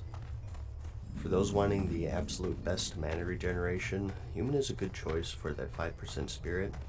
I talked about this during the Paladin section, but I'll say it again just in case you've been skipping through the video. Not counting mana per 5, you're locked out of regenerating mana as a caster, unless you don't cast something for 5 seconds. Priests have a talent called Meditation that gets around this, which allows for a little bit of mana regeneration even through casting, and another one that gives you spell damage and healing based on spirit. So with the 5% bonus, you do see some added benefit from Humans. Some people think that trumps Fear Ward, but personally, I'm Dwarf all the way. As for the other racials, the runner-up here is Desperate Prayer in terms of usefulness. No mana cost, which is notable, so just an all-around oh crap button to have, which is really handy. And the other ones are just little buffs that are pretty negligible in comparison. Star Shards isn't that useful because it's arcane damage. If you're a Shadow Priest, you want that shadow damage obviously. And Feedback and Elune's Grace are just kind of little buffs to throw on. Too short of durations and too long of cooldowns to really be that useful in my opinion. PvP healing, I have the same idea here. Utility over everything, although do note that Fear Ward is a magic effect and it can be dispelled, so it's not all powerful.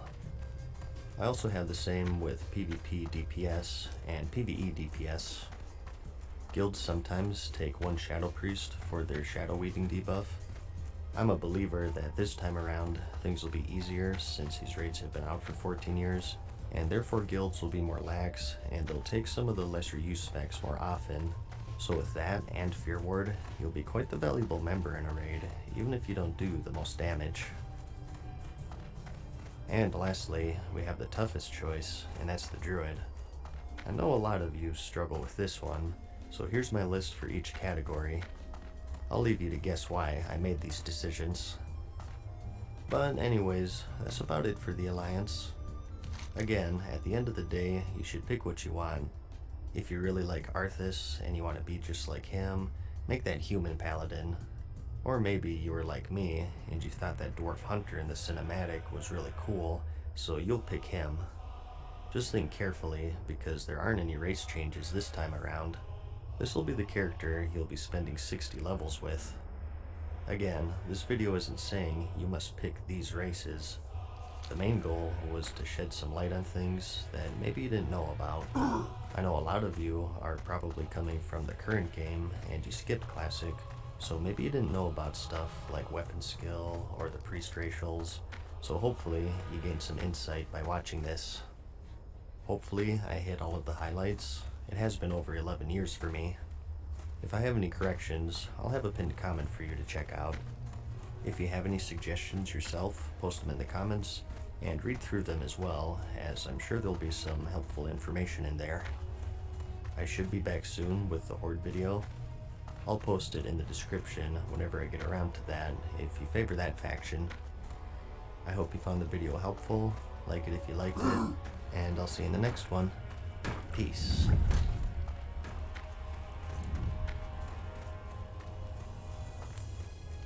Farewell for now, mortals. We hope you enjoyed today's video. See you again soon.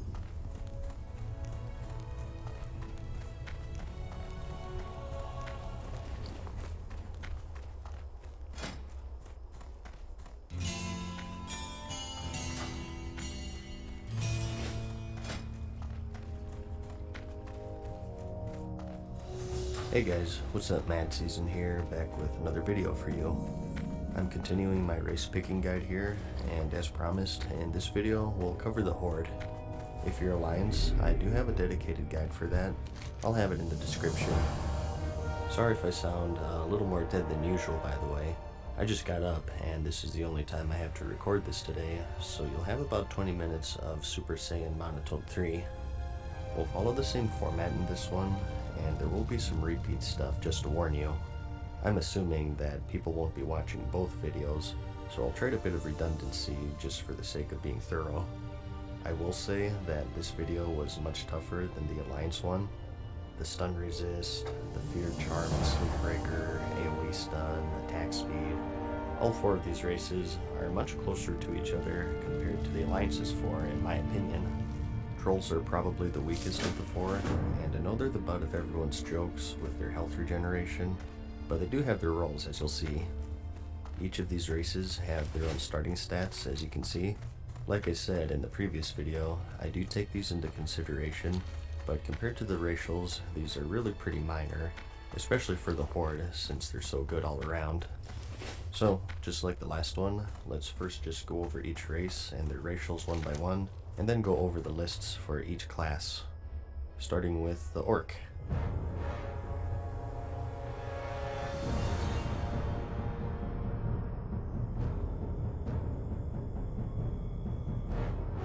First up, we have Blood Fury. Increase base melee attack power by 25% for 15 seconds, but also reduce healing effects on you by 50% for 25 seconds with a 2-minute cooldown. So just a nice DPS boost here. Note that it does say melee attack power. Back then, attack power was split up between melee and ranged, so this isn't impactful for the hunters really. Just thought I'd throw that out there since a lot of people misread that. Obviously, the healing reduction also makes it a dangerous ability. As a tank, you're going to want to drag this off of your bars, and use it very carefully in PvP situations where you know that you're not going to need heals. And lastly, note that it says base melee attack power, meaning that this isn't something affected by gear or buffs. And next, we have Hardiness. Chance to resist stun effects is increased by an additional 25%.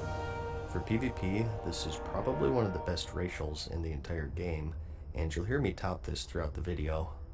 Like I mentioned in the Alliance video, fights in vanilla ended in a flash.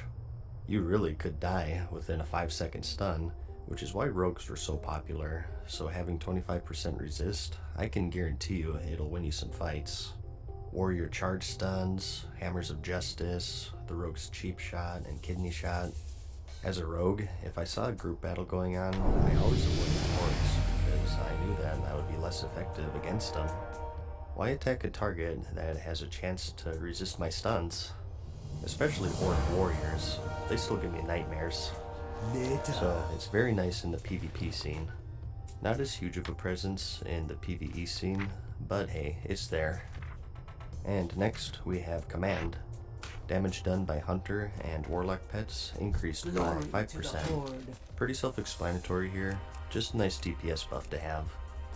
And lastly, we have Axe Specialization, which is increased skill with one-handed and two-handed axes by 5.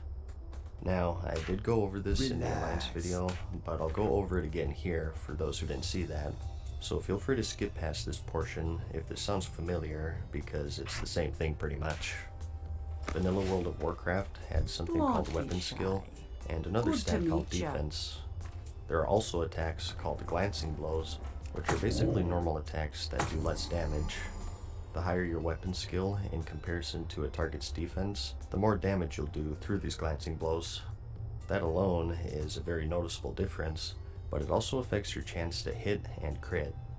A 0.04% increase in all of these stats per weapon skill above the defense skill of your target. This is the short of it.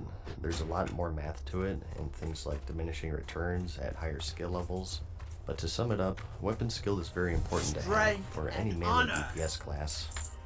Like I said in the Alliance video, it can even change your best in slot list. There's a set of level 44 male gloves that are considered to be better than most other pairs in the game for quite a while, simply due to the fact that they have this increased weapon skill. That's how important it is. If you'd like to read more about weapon skill in general, in case I suck at explaining it, I'll have a link in the description to a full guide for that. So, Orc is the human of the Alliance. They're great all around, and you'll see them at the top of a lot of these lists coming up.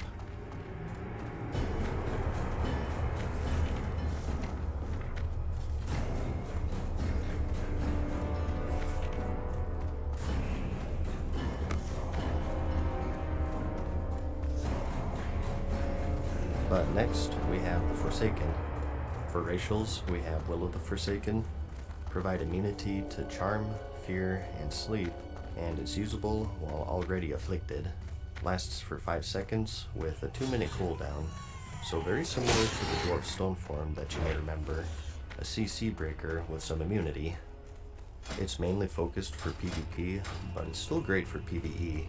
The Onyxia and Magmadar fears being the main ones off the top of my head. Fear isn't as big of an issue for the Horde because Shamans have a spell called Tremor Totem.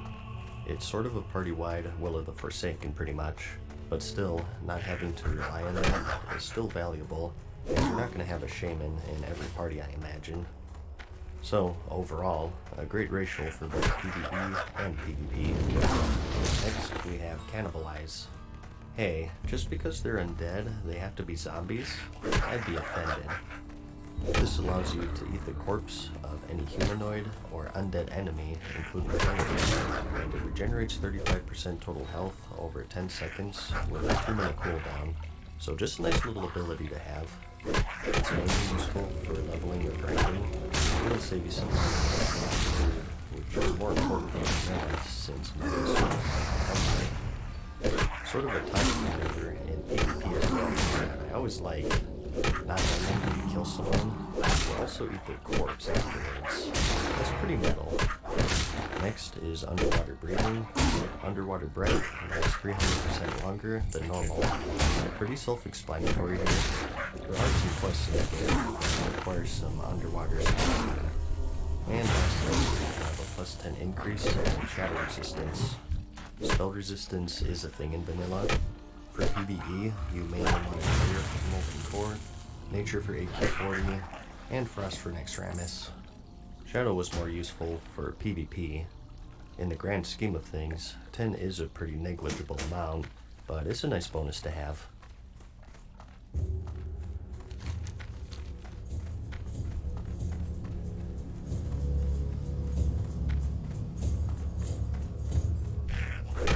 Next, we have the Mighty Tauren. Their active ability is War Stomp, which stuns up to 5 enemies within 8 yards for 2 seconds with a 2-minute cooldown. Remember when I said that Horde just have good racials all around? It's just so useful to have in both PvE and PvP, and it can really change the dynamic of some fights. As a rogue, you'd want to use evasion against warriors. They would be able to use their overpower ability on you, but with its cooldown, it was still preferable.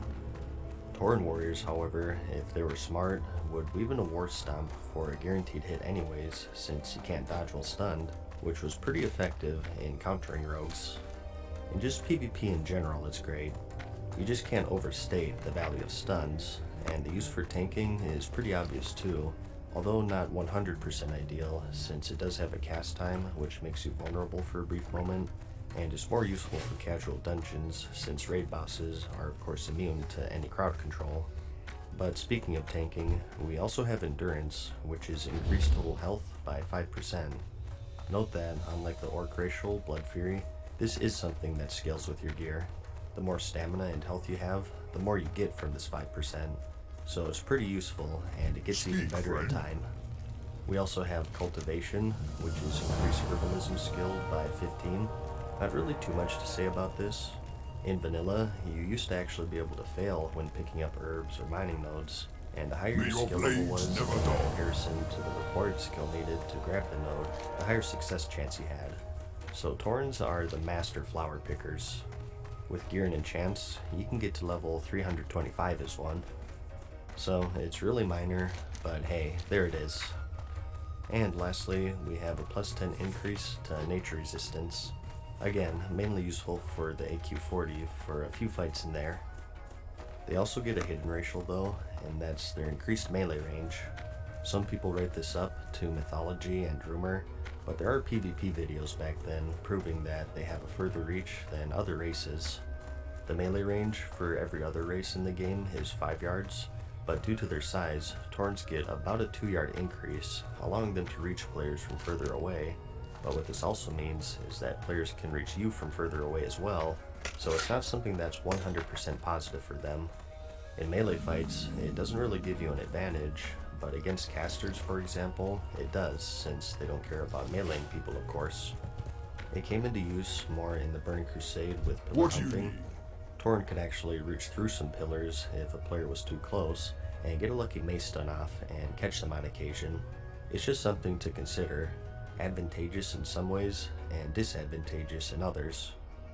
I don't want to put too much emphasis on this yet, because I can see this as something that they mess up with the official classic, since they're using the modern engine. I still wanted to mention it though, so you're aware that it might be in. So if you're watching this video when it's released, just do a quick Google search or test it yourself to see if it made it in or not. And someone mentioned this in my last video. I thought it was a good point, so I'll bring it up too. Contrary to what the ladies tell me, size does matter. In PvP, there are people who click to target, so being a giant cow running around, you may find yourself being singled out more often than not. It's just human nature. If there's a big group battle coming up, people are going to default to the biggest target. So, whereas gnomes have an advantage for keeping a low profile, Taurens have a disadvantage for being quite beefy. There are consumables and gadgets that decrease your size, but like I mentioned in the Alliance video, I don't consider any of that. If you start taking potions and whatnot into consideration, there are just way too many variables to consider this to be useful as a guide. So for this set of videos, it's just racials versus racials.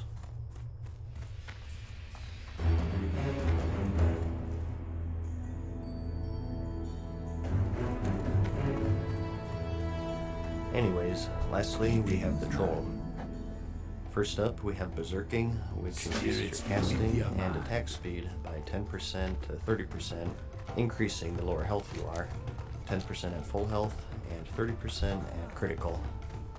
It lasts for 10 seconds, and it has a 3-minute cooldown. So, a nice attack speed boost here, and it actually puts them as a top race for tanking for a lot of people. Obviously, as a tank, you're going to be taking a lot of damage, so activating this for that 25% bonus really helps with your threat generation. Tanking in Classic was pretty tough because threat was much harder to manage. I think the skittish affix in Mythic Plus today is the norm, and honestly, it's probably even worse than that. So, anything that helps out with threat is going to be highly valuable. And this racial is great for that, since as a tank, you'll be in those low health situations to get that bigger benefit. Even still though, the 10% is pretty good in general for anyone, PvE or PvP. Anything more than that though is pretty situational. In PvE, you obviously want to avoid damage, and you want to use it as much as possible. If you're waiting to use it until you take a lot of damage, it's kind of counterproductive. And in PvP, if you're saving it for that full boost, you're already dead anyways, since again, fights ended fast back then. Like I said though, it's still pretty good. We also have Beast Slaying, which is increased damage versus beasts by 5%. Just a nice raw damage boost here, mainly for leveling and grinding. There aren't a ton of beasts in raids. In fact, the only ones I can think of are Magmadar and the Core Hounds in the Molten Core, and a decent amount in Zul'Gurub, so don't put too much value into this if your end goal is raiding here. And we also have throwing and bow specialization. Since I hyped up orcs so much, you might think this is just as good, but ranged weapon skill isn't as useful as melee weapon skill, and that's because ranged attacks can't glance. You do still get some hit though, and the bow skill is more useful than the dwarf's gun skill that I talked about in the Alliance video, since bows in general are much more viable in raiding. Rockdalar being the one that most of you will have, since it's such a high drop rate. It's a nice bonus, just don't take it as high value as melee weapon skill. As for the throwing weapon skill, I'm not even going to dignify that with an explanation. And you know I had to save the best for the last, and that's regeneration. Health regeneration rate is increased by 10%, and 10% may continue during combat. This and that throwing weapon skill are the most infamous racials in Classic.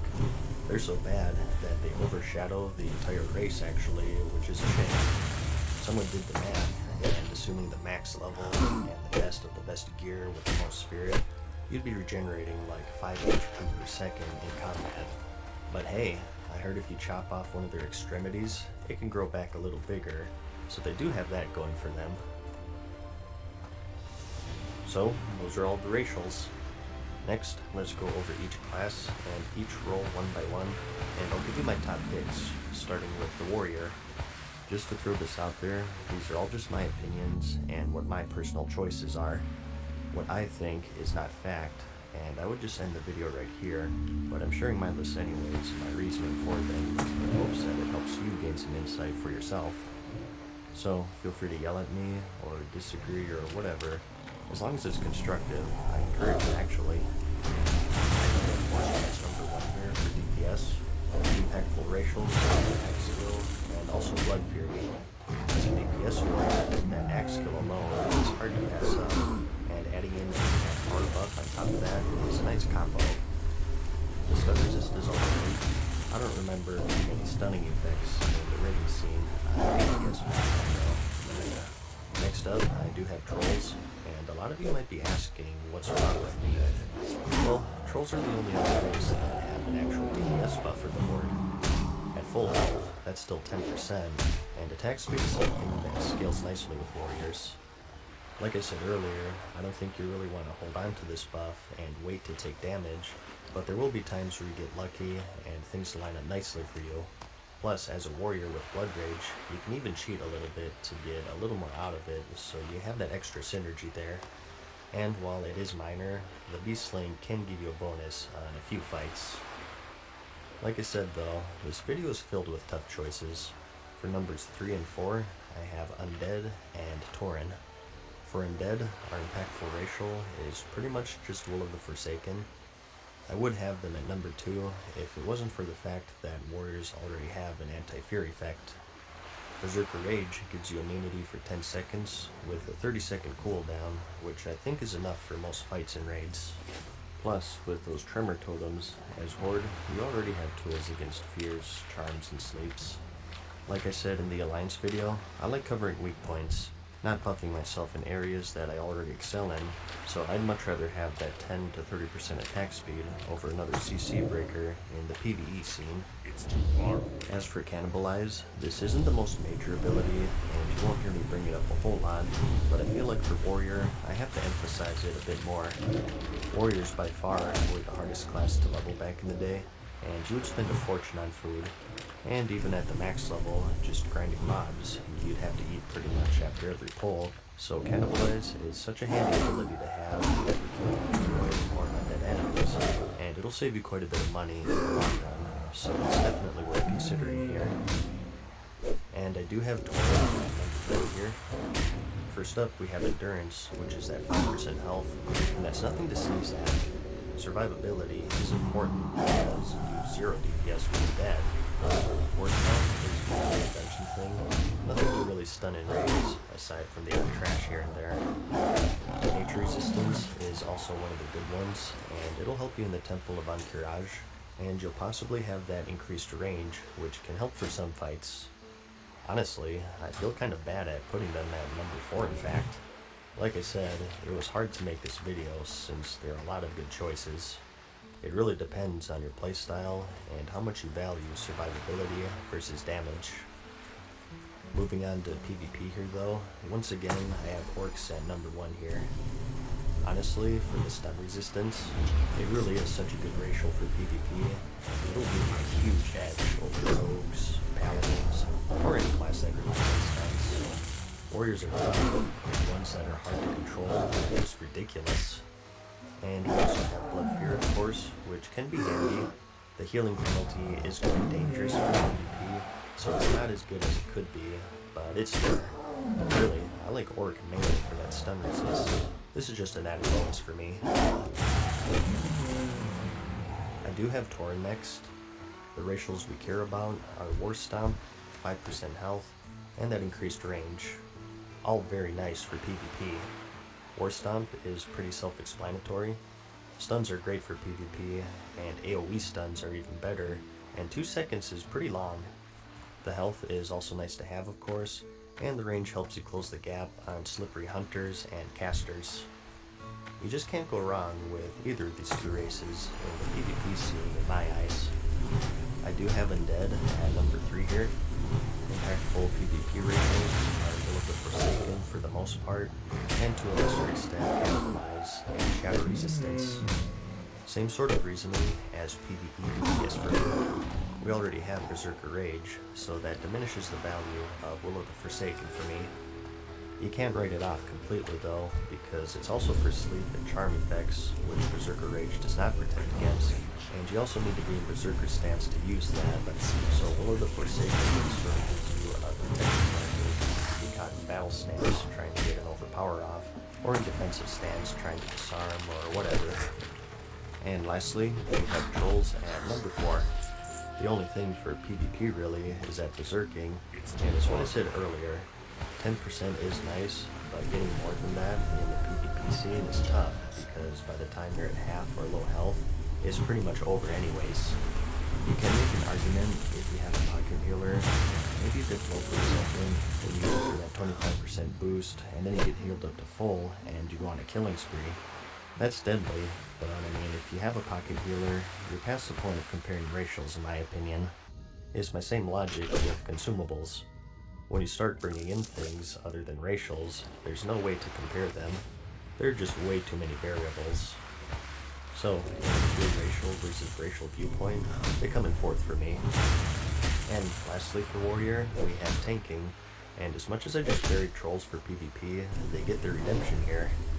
As I mentioned, Dread is a big concern for tanking in Classic. That's where the Berserking racial comes in. Like I mentioned earlier, if you're a tank, you're obviously going to be taking damage, so you'll oftentimes be in a nice position to get a bigger attack speed increase out of this, and the faster you attack, the more rage and threat you generate. So, because of this, I have them at number 1 if we're talking strictly tanking here. The next 3 are up for debate, I think. I do have Undead at number 2. Fear, Charm, and Sleep Breakers are especially important for tanks, and since you'll be in defensive stance, this removes Berserker stance from the equation, so I have to give it some added value here, even though it's the only racial that you really get benefit from as a tank. I would have them at number 1, but if you're a tank, chances are you're going to have a Shaman with the Tremor Totem in your group anyways.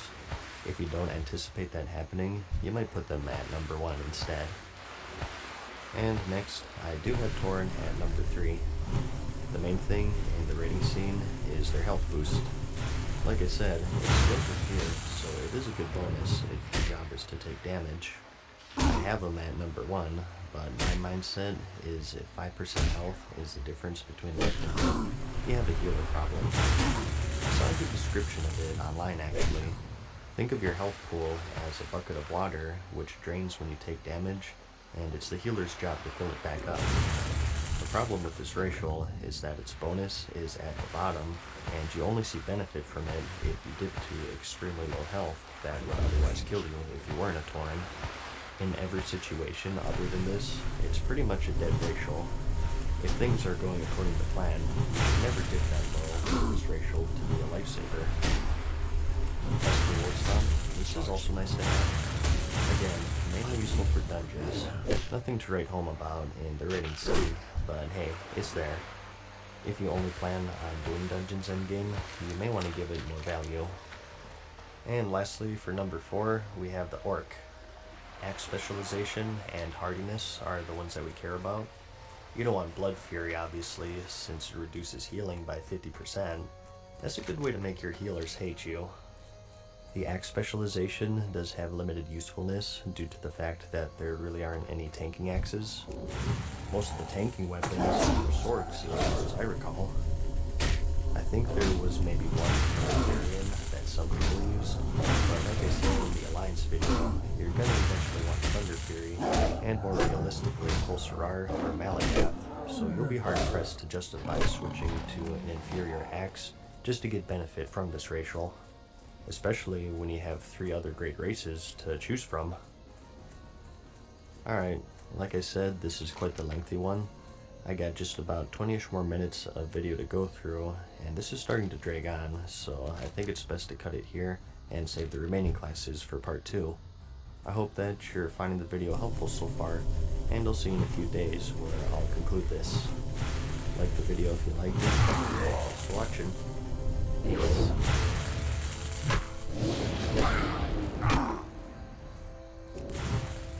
Farewell for now.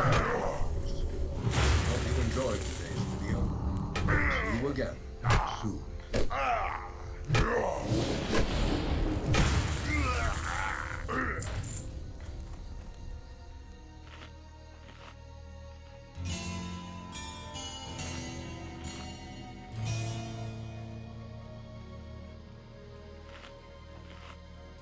Hey guys, what's up? Mad Season here, back with another video for you. Let's not waste any time here and jump right into part 2 of my Horde race picking guide for Classic World of Warcraft. If you're looking for part 1, I'll have it linked in the description. This video doesn't really make sense without it, so definitely watch that first. In that one, we covered all of the base racials, and we went over the warrior class, so let's go over the rest, starting with the rogue. For PvE, with daggers or swords, I have Orc as number 1 here, and it's basically Blood Fury for that attack power boost. Note that rogues couldn't wield axes until the Wrath of the Lich King expansion, so don't pay any mind to their axe specialization. And the other bonus is just that stun resist, which has limited use in PvE, but it's better than nothing. I do have Undead next at number 2, basically for the Will of the Forsaken. Like I mentioned, there's a fair share of these CC effects in raiding, and even dungeons back then. Really, you can't go wrong with either of these two. It's utility versus raw damage. Take your pick. I do have Troll trailing behind here at number 3. The impactful ratio for them is the attack speed boost from Berserking. Again, same mindset from Warriors. Unless you're intentionally taking damage, the most you'll get out of this is 10% for 10 seconds. And at this point, I like to point out that it's a 3-minute cooldown, whereas all of the other actives for the Horde are just 2 minutes. I had them above Undead for Warrior because Berserker Rage lessened the value of Will of the Forsaken for me, so since rogues don't have anything like that, they fall just behind Undead for me. For PvP, I have the same as here. Orcs number 1, mainly for stun resist, but you also have Blood Fury there at your disposal. It gives a little more value to rogues, because they're so good at escaping sticky situations, giving them more liberty to use it, and if things turn sour, they get out of dodge. I have Undead next at number 2 for Will of the Forsaken, which is immensely useful for PvP. It's hard to overstate the usefulness of any CC breaker, let alone one that has immunity tied to it. And I do have Troll trailing behind here in 3rd, because I don't like Berserking as much as the other racials. Pretty much the same reasoning for the Warrior. I will say that the number 1 spot was a really tough choice. It basically came down to what would you rather counter? Warlocks, to a lesser extent Priests, Warriors with Spears, or any class that has a stun. So it's mainly a preference sort of thing. I just think stuns are more important to counter personally. Other rogues, warrior charge stuns, justice. As good as Undead are, that stun ratio is huge in PvP, and because of that, I have them as number 1. Again, for Troll, Berserking just isn't as good as these other choices for PvP in my opinion. If you're going for a substantial attack speed boost, you're already dead, unless you have some sort of self-healing, of which rogues do not, so take my number 3 spot in the PvP scene. Just like my logic with the Orc's Blood Fury, I think you do get more benefit as rogues, so it's more slippery. I can see getting low, then getting the 5%, and then popping evasion, or stun locking to stay alive for the whole duration. It's not bad, I just think the other racials are more practical, and if you're depending on using big cooldowns to get full benefit out of this, you're kind of hindering yourself anyways. But next up, we have the Mage. For both PvE and PvP, I have Undead at number 1. Impactful racials for Undead are Will of the Forsaken, and to a lesser extent, Cannibalize. And for Troll, it's basically just Berserking. PvP is an easy choice for me, since I'm watching Fear, Charm, and Sleepbreaker for some casting speed. I'd make that trade any day. PvE is is a little tougher though. I think you can make a bigger argument for some extra cast speed every 3 minutes. To me though, I just like that utility of being great for CC, so I like Undead more for PvE. I don't think there's really a clear winner here though, and I wouldn't deride you for control. Next up, we have the Warlock. Again, 2 choices here, Orc or Undead. For Undead, again we have the Will of the Forsaken and Cannibalize, and for Orc we have 25% stun resist and 5% more damage with pets. For PvE, once again, I like Undead here for that Will of the Forsaken. As I mentioned earlier, Warlock pets didn't do crazy damage back then as I remember. I mean, 5% is 5%, but is it really worth not being able to negate fear effects that would otherwise get you killed or pull groups of enemies to your party? For me, Undead is superior than PvE. For PvP, however, Orcs take number 1 for me for that stun resistance. Warlocks in particular are pretty vulnerable to stuns. They can't blink out of them like mages, and combined with kicks, you can get locked down quite easily. So anything to help with that is hugely valuable, especially as a Warlock. And I'll take it over the Will of the Forsaken any day. I also haven't mentioned Cannibalize too much. It can be handy, I guess, but I see it as kind of minor in the PvP setting. Like, I can see situations where you get a fear off and you start eating a corpse for a 35% heal.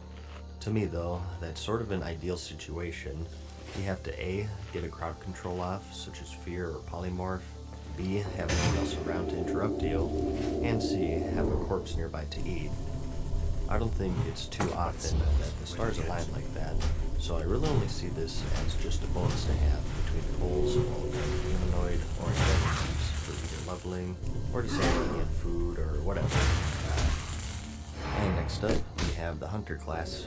3 races to choose from here, which are Orc, Troll, and Tauren.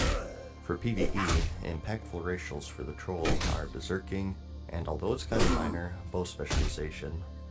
Orcs have stun resist and pet damage.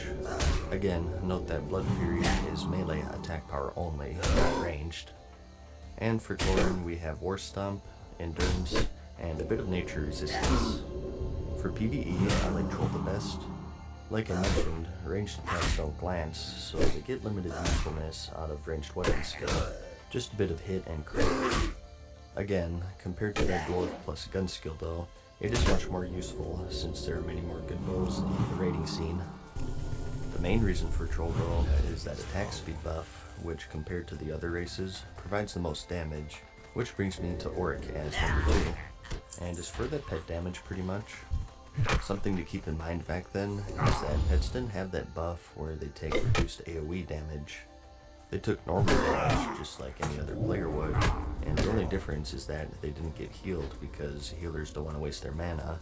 So while that 5% buff is noticeable, it's not as useful as you might think, simply because your pet will be dead a lot of the times.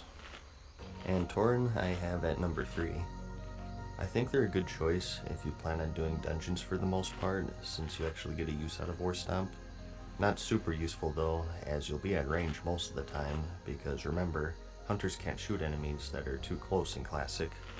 For PvP however, Orcs take number 1 for that stun resist once again, and to a lesser extent that pet damage. When your whole goal is to create distance between you and your target, that stun resist is going to be even more valuable, and that alone is why I have Orc as number 1. And I think a lot of people will hate me for this, but I actually like Troll next above Tauren. I think their Berserking is a little more useful, and that's because as a hunter, your whole goal is to get out of sticky situations. I can definitely see getting worn down by a melee just enough for a big attack speed boost, and then getting out of range through a wing clip route or whatever, and just unloading on them. For me, they're still a distant second behind Orc, but I don't know, I just like them more for PvP. The argument for Tauren is that War Stomp has increased health. It's pretty obvious the value that War Stomp brings as a hunter especially. You can stun them, and get distance, and kite, and with the added health, you do get a lot of benefit. Remember though, if that hidden racial makes it in, they have that increased range. But they also get hit from further away, which is terrible as a hunter. and combine that with your increased size, and therefore you're easier to pick out. I have them as number 3 personally. Climbing down here though, next up we have the Shaman. Impactful racials for the Tauren are War Stomp, Endurance, and Nature Resist. Orcs, depending on your spec, get Blood Fury, Axe Specialization, and Stun Resistance, and Trolls have Berserking. I think Shamans in general are pretty close to each other race-wise, no matter the spec. First though, for PvE healing, I do have Troll for that casting speed. Like I mentioned earlier, I think healers get more value out of this because if you happen to be at low health, you can get the big buff, and you also have the ability to keep yourself alive, so it's much more practical to me compared to a non-healing class. Next, I have Tauren at number 2. More health, more stomp in case of accurate attention. It can take some time to get up to not heal, and nature resistance is a nice bonus. They have good survivability, which is definitely important as a healer. And I do have Orc in last tier. For healing, you pretty much just have that stun resist, which is alright. I just think you get more benefit from Taurens and Trolls for healing. For PvP, however, Orcs shoot all the way up to number 1 for me. Whether it's for healing or DPS, you'll be so thankful for stun resistance once you realize how many there are in Classic, and how I can go from 100 to 0 in just one of them. For number 2, I have the Tauren. I like War Stomp for PvP. For healers, it's a quick stun and a heal without worry of a kill, which is definitely nice, and obviously useful defensively for DPS for locking down your target. Plus, the health boost is always good for PvP as well. And for Trolls, I have the same mindset for PvE with their attack speed buff. It's much more useful as a class that can heal itself because you can get that bigger benefit without dying immediately after using it. I just think that Tauren and Orc come out ahead in a PvP setting though. In the Alliance video, I did cover some of the more unpractical roles, so I'll just do the same here for Shaman. As a remember, they fell under the same curse as Paladins in the early scene. They were mainly relegated to just healing. I think Elemental had damage problems, and Enhancement just had damage problems, but I'll talk about them here anyways because, hey, why not? So, for enhancement PvP, I like Orc first. They're pretty hard to beat because they have Axe Specialization, which as you know by now, is hugely important for melee classes. And not only that, but Blood Fury for that attack power, and also the stun resist is nice to have. There is an old axe called Nightfall, which has a good debuff for spellcasters. Enhancement Shamans can wield this if they so choose, so that lines up nicely with their plus skill with axes. If Nightfall is 100% your only goal, you're probably better off going Troll for that attack speed for more procs. I doubt there are many out there though, whose rating aspirations sum up to keeping up 1 debuff on bosses. I personally think that's quite nuts, but hey, there it is. Not creating an entire character with debuff, Trolls come in second for me for that attack speed, which I think scales well with Shamans. Enhancement is all about very properly. So get in more attacks for more chances and chunking your enemies. And Tauren is more of a survival base again. It brings some utility for dungeons, but in the raiding scene, the main things you're looking at here are the increased health and just a bit of nature resistance. For Elemental, it's all the same reasoning, except that Orcs get pushed down to last because their bonuses are melee oriented. Elemental Shamans don't have a need for weapon skill nor melee attack power, so instead, Troll comes in number 1 for that cast speed, and then Tauren in number 2 for the survivability, and Orcs in third just for their stun resistance really. And I did say that I would cover everything, so next up we have tanking. In the comments of the last video, I promised some new that I would include this, so probably one person will find this helpful. But whatever, a promise is a promise, and I think it'll be fun. A lot of you are probably scratching your heads right now, but enhancement shamans were designed to be tanks back then. It's why their earth shock generates threat, and they have various totems and weapon enhancements designed to hold aggro and reduce damage. It just didn't work out that way since they're quite squishy. They could only use mail armor, so they were quite tough to heal, so most players just chalked enhancement up to a damage roll instead. But for the crazy few out there, here's my order. It's actually a tough choice since all three of them have pretty good bonuses. I think for the most part you'll be tanking 5-mans, so because of this, my list is sort of catered around that. I think similar to Paladins, you maybe saw Shamans rarely tank some fights, such as the Twin Emperor possibly, since other physical damage. But for the most part, it's 5-mans, so I have 4 1 since to get more value on my War Stop. The health is decent, but if you're mainly going to be tanking dungeons, you have to bump up War Stop a bit. And Trolls and Orcs come in at number 2 for me. You could go either way, I think. Trolls have their attack speed buff, which is nice for tanks since you'll be taking damage. And for Orc, as a Shaman, I think weapon speed isn't as crucial as it is for Warriors for tanking. So maybe that opens up Axes more for you to take advantage of their plus skill with them. It's hard to decide for me. I guess if you forced me to choose, I'd go Troll because I like their range shield for tanking quite a bit. And we also have the Priest. Just like the Alliance video, I wanted to save these for last since they're a special case, and that's because depending on your race, Priests get special abilities. Remember, Dwarves got Fear Ward for the Alliance, which made them envy of every other Priest. The Horde ones are much more closer, I'd say though. Just 2 races available for Priest, which are Undead and Troll. The Undead get the Touch of Weakness, which is the next melee attack on the caster, will cause some shadow damage, and reduce damage caused by the attack by 20 for 2 minutes. And their bigger one is Devouring Plague, which is an extra dot. Afflicts the target with a disease that causes some pretty heavy shadow damage over 24 seconds, and heals you for the amount inflicted. 3-minute cooldown, and quite a high mana cost. Trolls give the Hex of Weakness, which weakens the target, reducing damage caused by 20, and reduces healing by 20% for 2 minutes with no cooldown. They also get Shadow Guard, which is a 3-charge shield, which triggers Berserker combat. It does a bit of shadow damage to the attacker, basically a shadow version of the Shaman's Lightning Shield. For PvE healing, I like Undead over Troll. In addition to those Priest racials, it's Will of the Forsaken versus Berserking basically, and I think a CC breaker is much more valuable than some extra casting speed. As for the Priest racials, nothing really too crazy in the PvP healing scene. You really don't want to use Devouring Plague since it's such a high mana cost. I think the strongest is actually the Hex of Weakness for the Troll. There aren't many, but there are some fights that have healing mechanics, and if you don't have a Mortal Strength in the raid, this can be a good backup. Off the top of my head, I have a Rock Plague with good some use out of this if your Arms Warrior is absent. Something to keep in mind though with 1.12 is that you can only fit 16 debuffs on one single enemy, so guilds are kind of picky with what debuffs that they want active. So, although this is a nice backup for encounters where the mobs heal, it's probably not something you can have active all the time, simply because there are probably better debuffs to put on. It depends on your raid makeup really. So, both of these are good choices.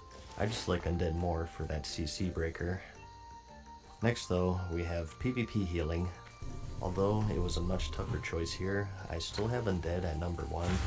Devouring Plague, while it's more useful for DPS, can still be handy for a little extra damage and healing to keep yourself alive. As for the Touch of Weakness, this isn't huge in my opinion. It's just a little buff to throw and slightly reduce some damage. On the other hand, for Troll, the Hex of Weakness gets much more valuable in these situations, I think. Any healing reduction is very useful, and if you worry about the mana cost, you can even cast the lower rank ones, and you'll still get the 20% reduction out of it. As for Shadow Guard, this may seem slightly at first, but there does exist a talent called Blackout for Priests, which gives shadow damage and 10% chance to stun the target for 3 seconds if you max it out. So the shield can save your butt, since it is shadow damage. I think if you're just talking about these Priest racials, Troll actually wins. But what pushes Undead over for me is that Will of the Forsaken once again. That Fear, Charm, and Sleep Breaker is just too much to pass up in a PvP setting without contending against Orcs, as good as the racials are for the Troll Priests. It's another one that is very important though in my opinion. If I saw that Troll Priest running around, I can respect why I made that choice certainly. For PvP and PvP DPS on the other hand, it is a pretty easy choice for me. Undead Shadow Priests gave me nightmares back in the day. I think that they were the best 1v1 class in the entire game, maybe being countered only by a Retribution Paladin or something. With Devouring Plague being shadow damage and healing the priest, they just pump out so much damage, and combined with their shields are quite tanky as well.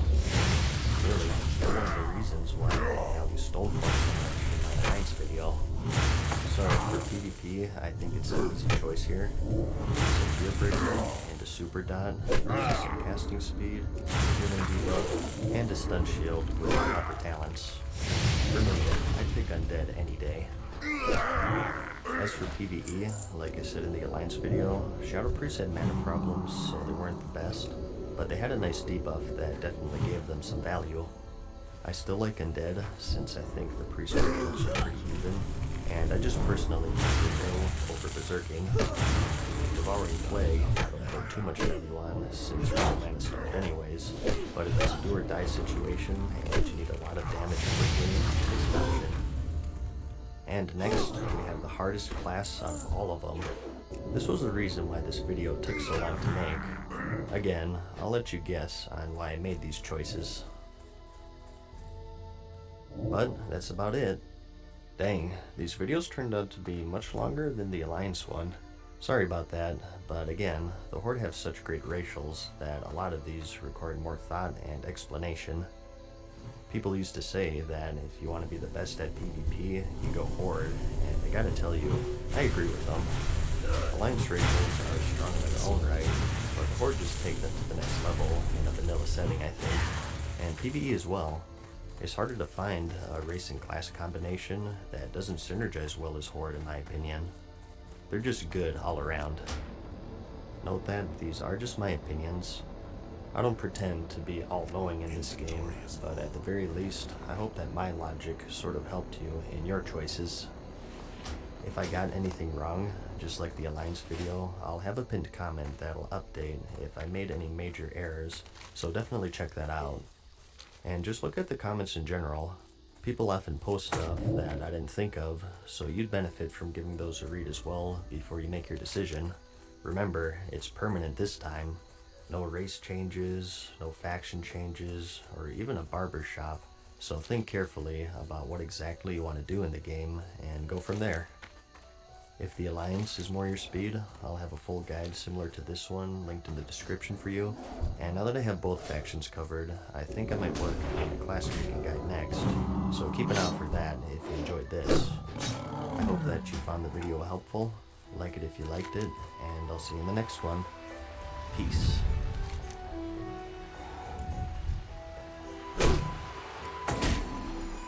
Farewell for now, mortals. Hope you enjoyed today's video. See you again.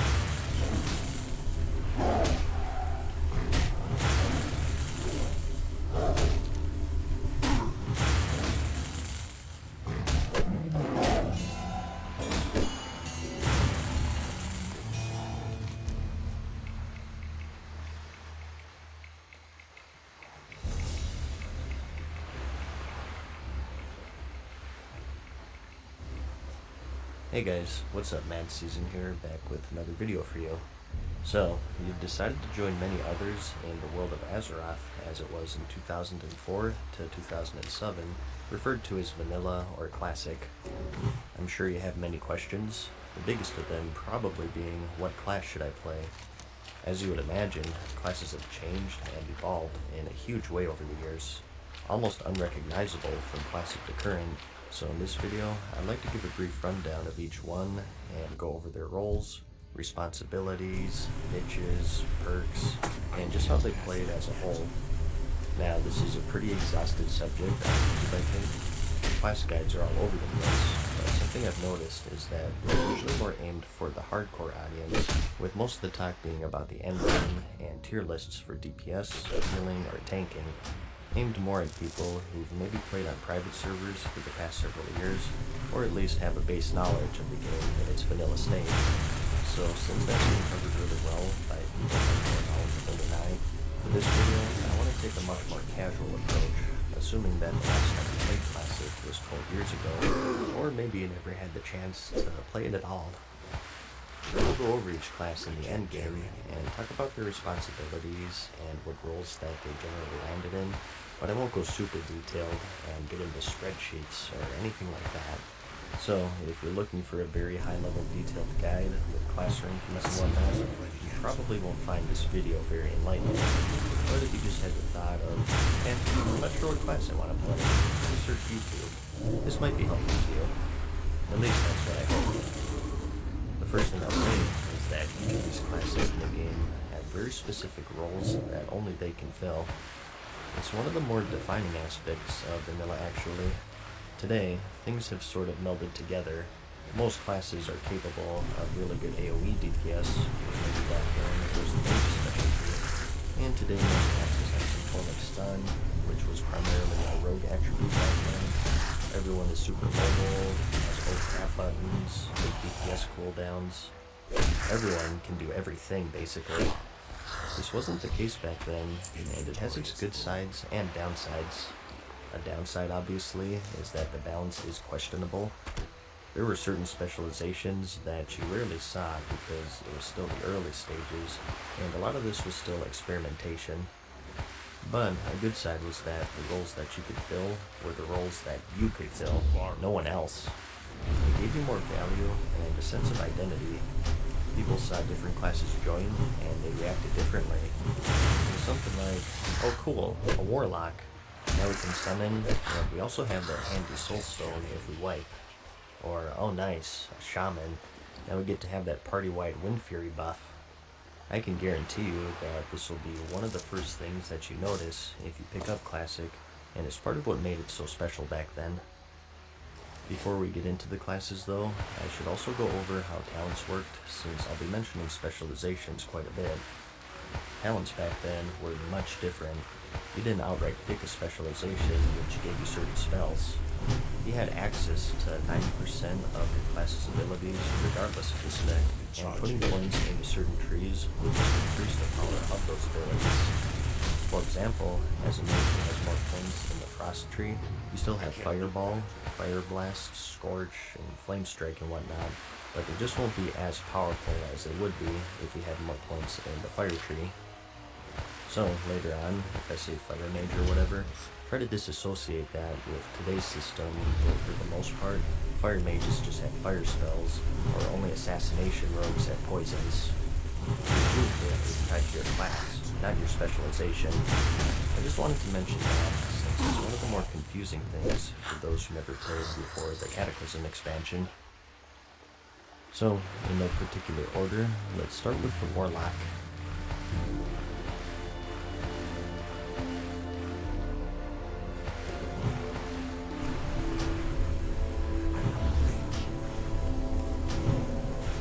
This is a pure DPS class that specializes in shadow and fire magic, and is supported with a wide variety of curses and other afflictions to wear down and debilitate your foes.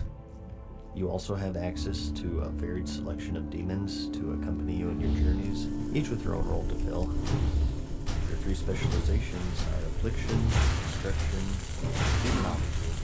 Affliction increases your damage over time effects to give your enemies a slow but steady death, and Destruction more focuses on your big hitter spells such as Shadow Bolt or the instant cast Shadow Burn, a more direct way of dealing damage with big crits and much more volatility compared to Affliction. And as for Demonology, as you guess, this improves your ability to summon demons, increasing their health, damage, and much more. As for your roles, Warlocks are the ultimate wingman class. They're just great to have in the party. They're the only ones who can summon allies, which is especially important back then, since King Stones did summon, and with no flying, traveling was much more cumbersome in general. Soulstone was quite unique and much more valuable back then as well. Only this and Druids had the ability to resurrect during combat, although back then you had to apply the Soulstone before the target died, so sort of a preemptive battle res. Most of the time though, you just threw it on a healer, and they only used it after a wipe so they could res up and save everyone a run back. They're also the only class that can reliably crowd control elementals with the Banish spell, which was castable in combat and has no cooldown. You pretty much needed warlocks for the Gar fight back then in the Molten Core. He had a bunch of mini elementals running around, and unless you had a bunch of tanks, it would be wise to have a few warlocks on banish duty. They arguably have the most useful debuffs in the game, with curses that reduce the resistances of enemies, so all of your spellcasters can pump out more damage. Their Fierce spell is one of the better crowd controls, particularly for PvP. It's castable in combat and at range with no cooldown, and it didn't immediately break on damage, which made it very tough to deal with. And another defiant spell is their Life Tap, which trades life for mana. Mana management wasn't just a thing for healers back in the day. DPS also had to use their resources wisely, or risk being unable to cast anything. Today, most DPS classes have it just to have it. It's inconsequential 99% of the time. The one exception, I think, is the Arcane Mage. So, if mana management isn't something that you're thinking on, Warlock is a great choice for this spell. It gave them an edge over other casters in the game. They could also make Hellstones, which were just as valuable back then as they are today.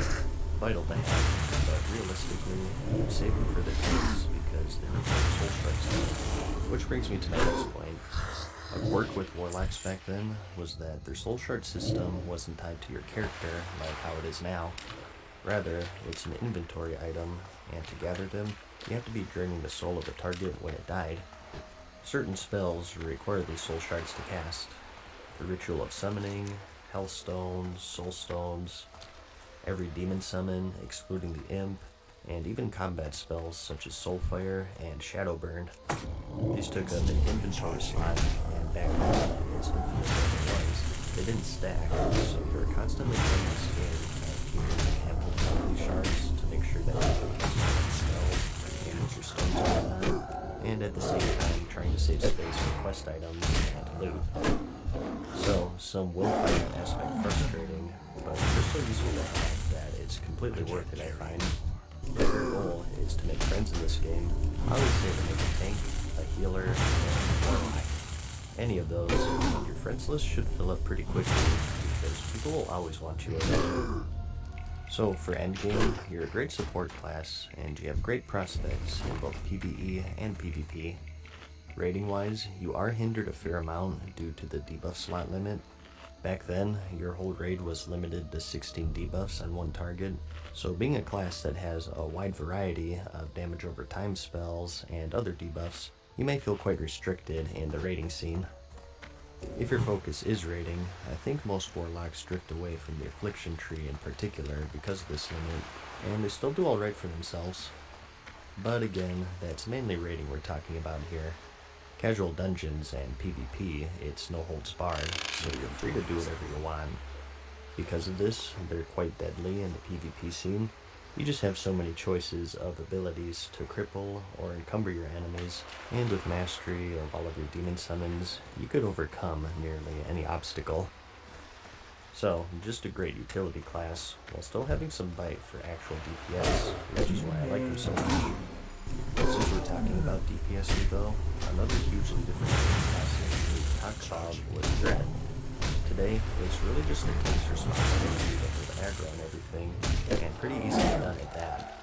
You taunt it, and you have it forever, unless you forget to press buttons. However, back in vanilla, it was more of a group effort. Remember that old Anixio wipe animation? Very, very slowly. Now. And by slowly, I mean fucking slow. If you get aggro, it means there are no 50 because you didn't know what the fuck to do. He wasn't joking. Sure, it was much harder for tanks to kill. DPS went balls to the wall. They could very well rip aggro from the tank and wipe the entire raid. My guild personally did the 3 Sunder rule. Warriors had the Sunder Armor ability, which was the main threat generator, and it stacked to 5, and usually when they got to 3, you were okay to start DPSing. Not necessarily pop all of your cooldowns and go ham, but you could at least start to ramp up at this point. So you have to take this into consideration when talking about DPS. Warlocks do great damage in the later tiers. Their Shadow Bolts hit extremely hard, but the downside is that they have little to no way of reducing their aggro other than just not attacking. There is an argument to be had between having medium damage and good aggro control versus high damage and no aggro control, so definitely consider that if you're looking for the class that deals the most damage. It's a double-edged sword. Charge.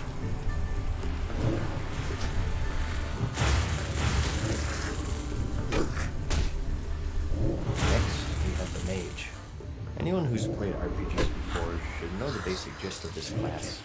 You wear dresses, and you command the power of Frost, Fire, and Arcane to freeze, incinerate, and disintegrate your foes. Their playstyles are quite varied. Fire spec is more based on huge bursty damage to your enemies in the blink of an eye. A lot of the old PvP videos have what we're calling 3-minute mages, where with cooldowns, you'd be able to instigate people with giant pyro blasts. It's pretty much the definition of a glass cannon though, and you forego defense for the sake of all-out offense. If that's not your style though, you also have Frost, which is much more methodical and more catered towards defense through slows, roots, and barriers. You have much more control in general compared to the Fire spec. And as for your Arcane school, this is where a lot of your utility spells lay. Just to throw out some examples, you have some utility spells such as your the ability to dampen and amplify magic. Dampen increases magic damage and healing received, and Amplify does the opposite. You also have a shield, which absorbs damage in exchange for mana, the blink spell to create some distance, and some damaging spells, such as the channeled arcane missiles for steady damage, or the AoE explosion. They still have a lot of handy abilities that we have in the current game, the main ones being the ability to conjure food and water, and also portals to major cities. It's just that back then, with gold being so hard to come by, and traveling being so time-consuming, they had much more value compared to today. Just keep in mind, if you play a mage and you're hanging out in your major city, you will be asked for food and portals. It's just a fact of life. Some of the more industrious mages even made quite a bit of gold selling portals to major cities back then. You needed a reagent to open one up, so there was some justification in charging a price for them. Their sheep spell is the most diverse and reliable crowd control in the game. No cooldown, castable at range, and it worked on humans and beasts, which most of the dungeons were comprised of, and combine that with the challenging nature of dungeons back then, and thus the need of CC, mages were always great to have in the group. And its usefulness in PvP is also pretty self-explanatory. In the raid scene, you could always want at least a few mages there for food and water, and for their damage too. As I remember, they did pretty good. An interesting quirk that I should mention though is that back then, and this is for any class, not just mages, but enemies did have resistances, so you might be stronger or weaker depending on what you're killing and how you're stacked. For example, the Molten Core. Being the home of the elemental lord of fire, Ragnaros, it had many enemies who were resistant to fire magic, so a fire mage would find themselves quite weak, as you would imagine. And elsewhere, as a frost mage, there are some other fights that are unfriendly to that. It makes sense if you think about it, especially if you played the old Final Fantasies, where you had to find an elemental enemy's weakness. It's just one of the old RPG elements that I thought was worth mentioning. Since mages have access to 3 schools of magic though, they can adapt a bit better than other classes. Whereas Warlock is mainly shadow and some fire, you can use fire, frost, or arcane, which gives them an edge in certain fights.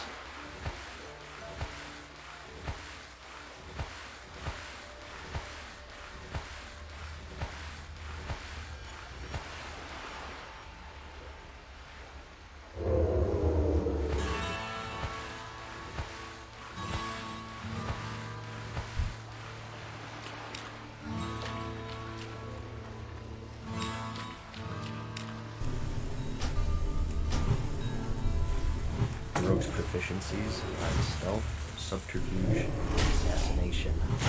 They have a wide arsenal of stuns, slows, poisons, and other debilitating effects to ensure that they're always in firm control of any skirmish that they come across. That is, if they so choose to engage. Being just one of 2 classes to have the stealth ability, the rogues have the advantage of staying in the shadows and striking or disengaging when the time is right. Just the sound of a stealth rogue nearby is enough to send chills down a player's spine because they know that they're being stalked, and at any moment you'd hear this.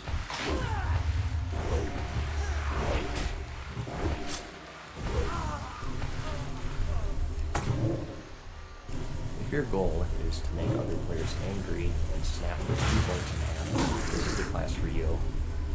Their offensive juggernauts holding a wide variety of robust cooldowns that kill their enemies in a blink of an eye, and at the same time, many abilities and traits that made them extremely evasive and nimble. Because of this, they're extremely deadly in PvP in the right hands, and are considered among the best as DPS in the PvE scene as well. They use the energy and combo point system. You build up energy over time, and you have combo point builders and spenders as your resources. You have 3 specializations to choose from, and that's assassination, combat, and subtlety. The combat rogue is a toe-to-toe swashbuckler designed to simply overpower your target, typically focusing on one-handed swords or maces, but there were some dagger builds as well. Usually though, if daggers were your weapon of choice, most of your points would land in the assassination or subtlety trees. Assassination increases your burst damage and improves your poisons, and subtlety refines your stealth and your ability to sneak through the shadows, as well as giving you more cooldowns to set up more efficient kills. As for some of your specialties, you have the ability to pick locks, which can make certain dungeons easier or let you open up lock boxes. This is another skill that players would make gold from, offering to open lockboxes for a small sum. Another quirk with them was that to use your backstab or ambush abilities back then, you actually had to be behind your target. It does make sense, it is called backstab after all. So positioning was key, and if you or your opponent was lagging, PvP would be quite tricky to pull off sometimes. And as for leveling, as you would imagine, most rogues would invest points into the combat spec. It's hard to backstab when enemies are constantly facing you. They're also the only class that can disable traps, making them quite good for PvP, but even in certain areas of PvE as well. They have a wide variety of poisons at your disposal, as I said. In Classic, you actually have a whole profession to craft them. Direct damage, healing over time, slow, healing reduction, casting speed increase. Pick your poison. They're applicable on the fly, so you can adapt to any situation that's presented to you. And going into more detail with their evasiveness and defensive capabilities, you have Sprint, which increases your movement speed, Evasion, which increases your ability to dodge, and Vanish, which immediately puts you in stealth to hide yourself from your enemies. With these cooldowns, you can escape just about any situation, which is another reason why they're so deadly in PvE. Being able to choose your fights gives you such a huge advantage. Compared to other classes, they don't have as much utility in the realm of lasting crowd control. Their weaknesses are their cooldown dependent, and as far as everyday dungeon crowd controlling is concerned, they just have sap, which is only useful on minions, and without a certain talent, it breaks you out of stealth upon cast, which also makes it quite dangerous. I remember back then, sometimes to get in groups, people wanted me to have points and improved sap, but since it was quite deep into the subtlety tree, I never had it since it would hurt me in raiding. And respeccing back then was very costly. Their main saving grace is that their kick ability was the most reliable interrupt in the game, having a short cooldown and castable anytime as long as you had the energy. But where they maybe aren't as useful compared to a warlock or mage in group utility, they make up for in pure raw damage. They're famous for being one of the powerhouses of vanilla, and one of the reasons for that is because they excel at aggro control.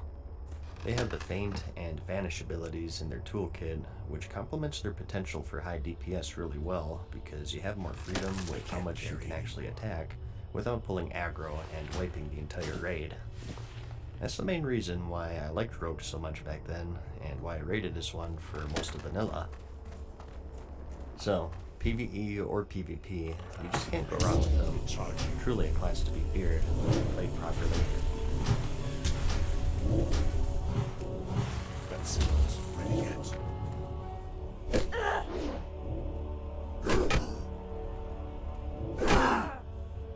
The hunter is an expert scout and marksman who favors a bow, gun, or crossbow as their weapon of choice, and are accompanied by their trusty companion pet. They're a fourth and final pure DPS class in the game, and they hold a wide variety of devastating ranged attacks to decimate their foes from a distance, and a small arsenal of traps to keep them out of harm's way. If that fails them, however, there's a respectable amount of melee strikes and a ferocity that's matched only in bears, leopards, spiders, wolves. The wild holds endless potential allies for the hunter to tame. Some are as common as a household cat, and others are rare trophies that only the most patient and successfully domesticated. Your three specializations are marksmanship, beast mastery, and survival. Marksmanship, as you guess, improves your ability to attack with range, providing increases to your various stings, and even the aimed shot ability, which is a skill that takes a few seconds to line up a devastating hit. Beast mastery improves your animal companions and your bond with them, providing benefits for both the hunter and the pet. A signature spell being Bestial Wrath, which turns your pet into an unstoppable killing machine.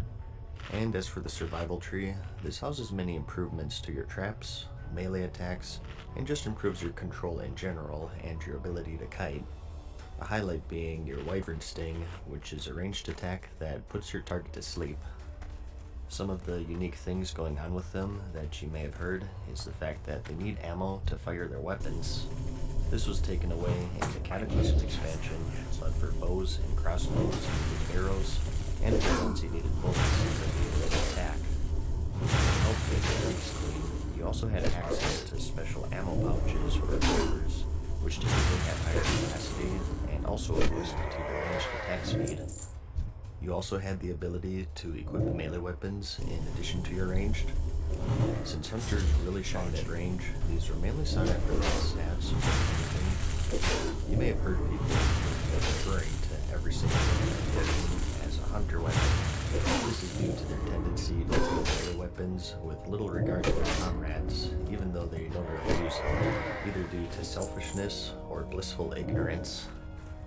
As for the pet system, this was also quite different at the time. Nowadays, pets share the same stats and DPS regardless of what you tame, but back in vanilla, each pet had unique stats. Some were more tanky, some had really high attack speed, or maybe a slow speed but with high damage, or maybe they had certain unique abilities.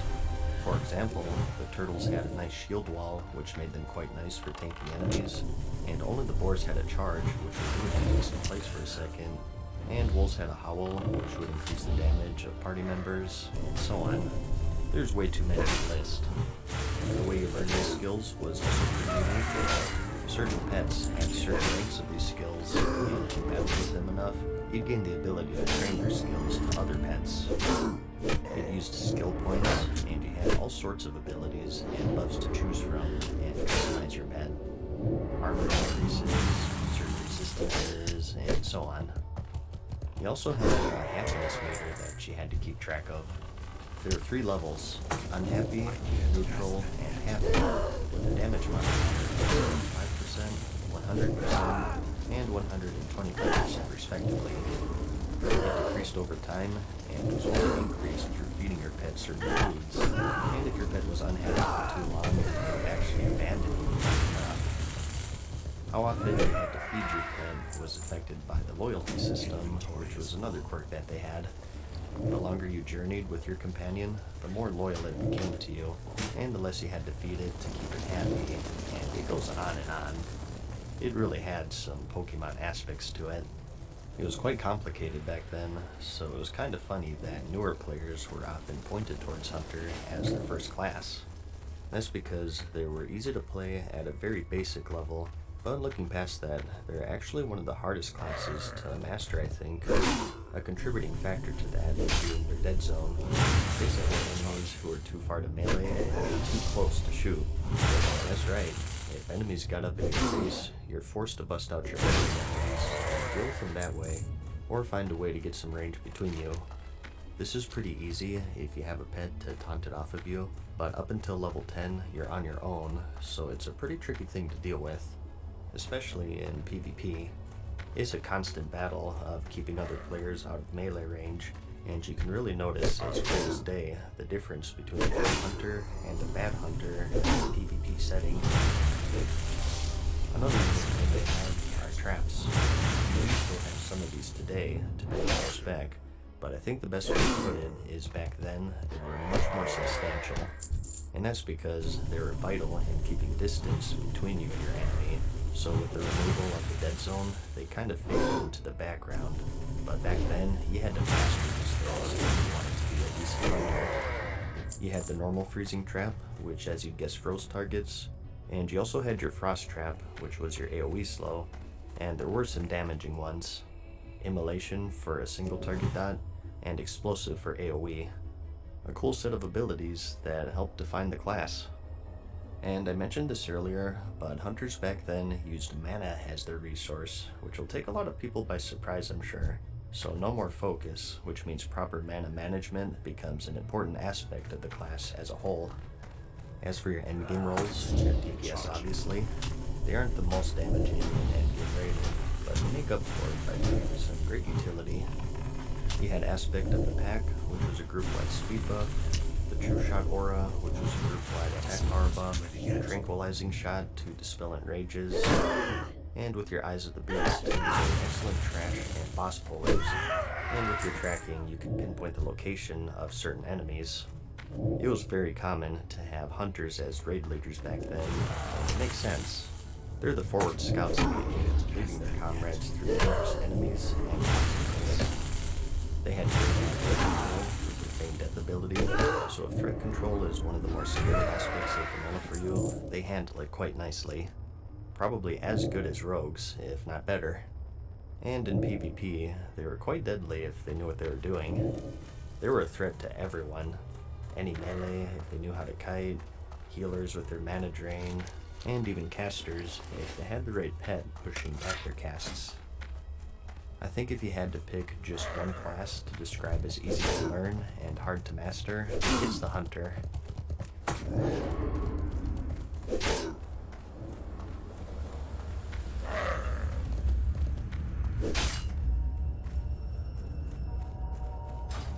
War. War never changes. Since the dawn of humankind, when our ancestors first discovered the killing power of rock and bone, blood has been spilled in the name of everything from God to justice to simple psychotic rage.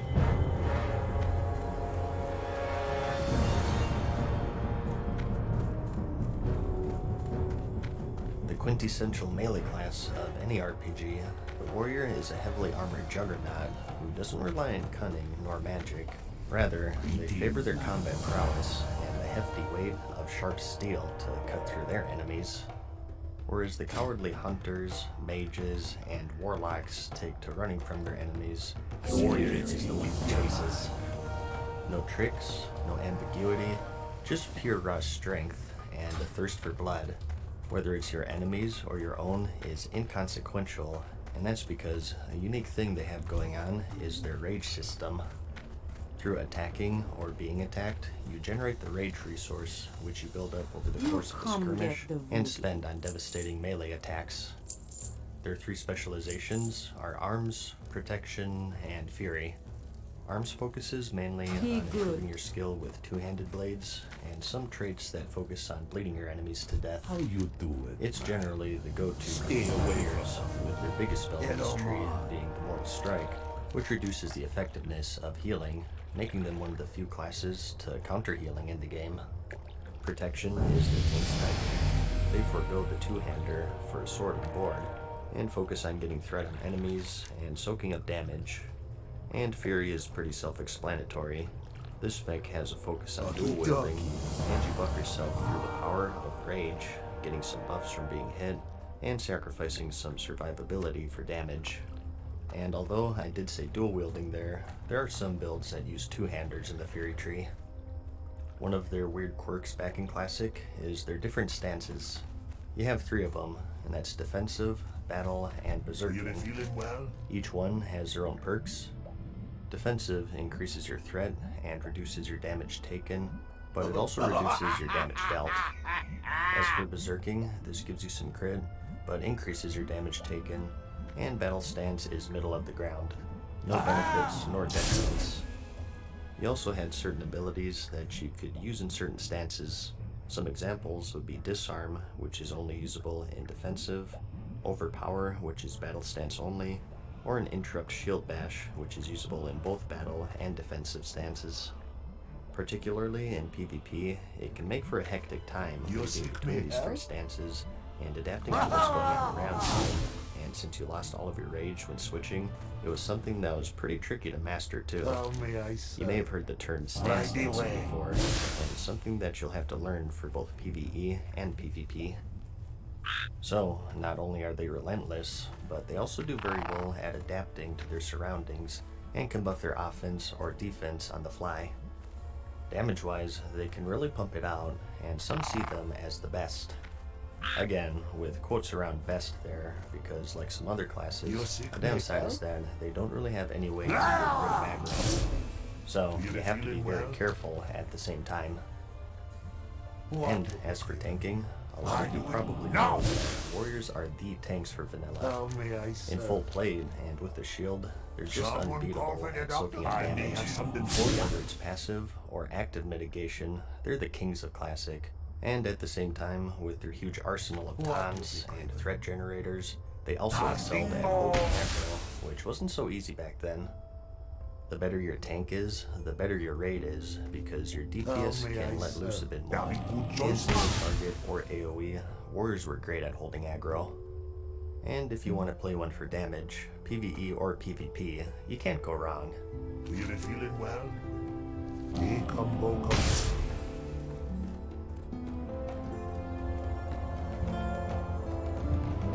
You seek me out? Right away. On the power of holy magic to protect and punish their allies, the priest has the reputation of being one of the most resourceful healers in Classic. They're as good as healing as warriors are at tanking, and if that's not your cup of tea, drawing upon the power of shadow, they're more than capable of dealing out damage and melting faces. Your 3 specializations are Holy and Discipline, which are based around healing, and Shadow, which is for damage. Let's cover healing first.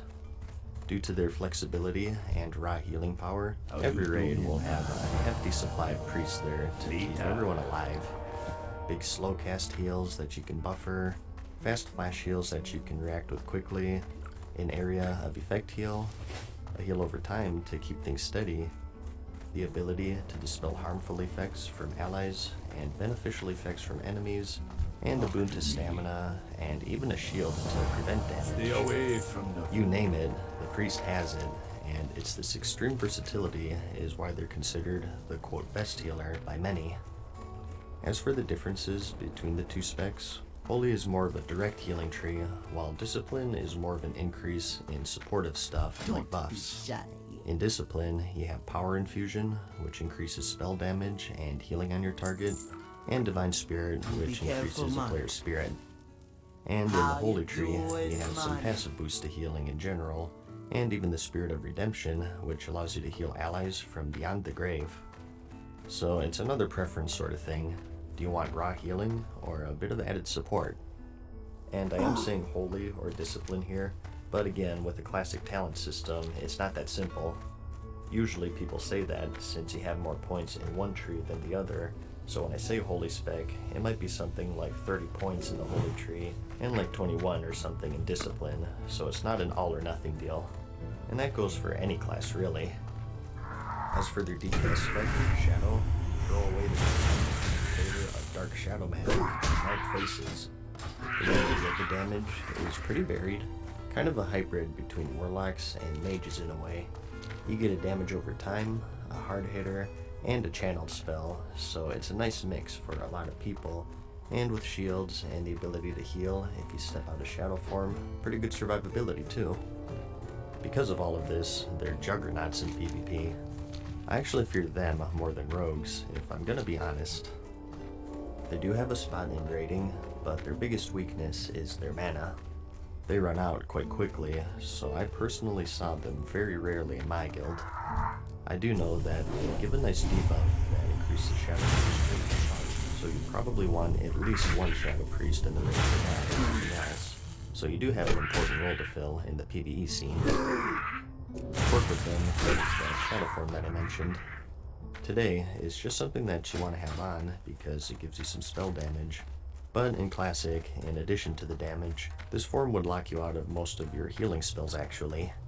You can only use any shadow-based spell and your shield, and if you want to heal, you have to exit the form, back yourself up, and then re-enter it.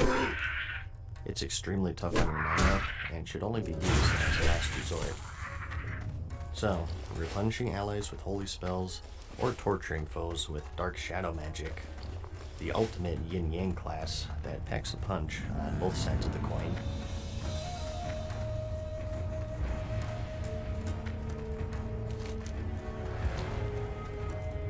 The jack of all trades and the master of none, the druid is the ultimate hybrid class of the game. Being one with nature itself, they can take on the form of many different beasts to adapt to any situation. They slow those down, or they run out of mana in the dungeon, back up a bit, and spot heal. Maybe the tank went down, so you just go barefoot, pop cooldowns, and try to weather the storm. They're a great choice for players wanting to do a little bit of everything. Certainly the most nimble out of all of the classes with their active form, which makes them second to none in situations, fights, in the Warsaw Gulch. Your three specializations are Restoration for healing, Feral for melee DPS and tanking, and Balance for a caster DPS. Let's cover healing first. Your toolkit consists of 2 heals over time, 1 standalone and another through a flash heal, an instant cast heal, a slower big heal, and a few others. Their toolkit isn't as diverse as a priest, but they make up for it in other ways. Now, this isn't tied to just restoration, but one of the nifty things that you have is your battle rags and rebirth. Like I mentioned earlier, Warlock and Druid are the only classes capable of resurrecting players in combat, the former having to preemptively cast Soulstone before the This itself is extremely useful when magic, and it can save you a life if it goes down. And not only that, they also have the Innervate spell, which buffs mana regeneration and is castable on anyone. So, where some may say that they lack the raw healing power of priests, they make up for in utility and support, and are always great to have in the raid. And they also have some pretty good crowd control capabilities. Their roots can take any melee out of the equation, as long as you're outdoors, and they also have the Hibernate spell for beasts and dragonkin. And they also have the Mark of the Wild, which is a pretty important buff, increasing your armor, attributes, and resistances of you and your group mates. Another quirk with them, this time a negative though, is that they don't have a normal out-of-combat resurrect, believe it or not. In raiding, it doesn't really matter because you're gonna have priests and paladins anyways, but for dungeons, if you had a druid healer, you had to sort of account for that and make sure that you bring a class that's capable of rinsing, such as a paladin or a shadow priest or something. My first character that I leveled back in 05 was a paladin, and the first group of friends that I made had a druid healer, so they'd always bring me along for my charming personality first off, but also because I could actually resurrect out of combat. So just something to keep in mind. It is a turnoff for a lot of people. Another thing I should mention, and this was true for any class with heals over time, is that a player can only have one of these active on them at any given point. That's right, if you had 2 druids, only the most potent rejuvenation would stick on your target, and the weaker one would get a message saying that a more powerful one is already active. This limit would only be removed in patch 2.0.1, which was the Burning Crusade. I don't want to say that druids these skills over time back then, as they are now. I mean, they only had 2, but they were the ones who were the most affected by this one hot limit, so they do take a hit there. As for the feral spec, this is a little tricky since it's for tanking and DPS. This tree buffs your bear form for tanking and cat form for DPS. In bear form, you get rage just like a warrior, and you maul your enemies to death basically. They have a lot of trade-offs compared to the warrior. On one hand, druids have some self-healing, and are immune to polymorph, and are much more mobile in general. But on the other hand, they're a bit squishy compared to warriors, since they can't block nor parry. They lack big defensive cooldowns, such as the Last Stand or Shield Wall.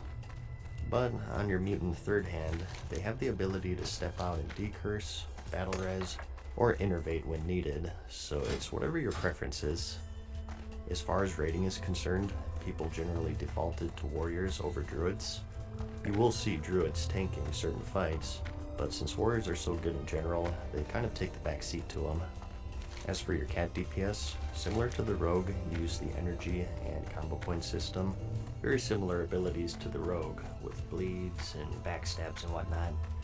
And rating wise, they kind of have a similar thing going on here though. They have their roles certainly, but they don't scale the best as I remember, so you may find it harder to get into a raiding group compared to, say, a rogue for instance. As for balanced druids, you summon the power of nature itself to take down your enemies, and buff your nature and arcane abilities such as Moonfire, Wrath, and Starfire. And if you invest enough points into the tree, you get the Moonkin form, which gives you and your party members some spell crit. If your concern is raiding, they fell under the same curse as Shadow Priests. Their biggest weakness is that they ran out of mana quite quickly. Their Moonkin form is jokingly referred to as Oomkin because they'd constantly be out of mana. So, you know the saying, the jack of all trades and the master of none. It's not without its downsides. While they are technically capable of several roles, a lot of the times in regards to raiding, they fall into healing primarily. But that is just talking raiding there. I'm sure a lot of you don't even plan on doing that endgame, maybe preferring PvP or just some casual dungeon running.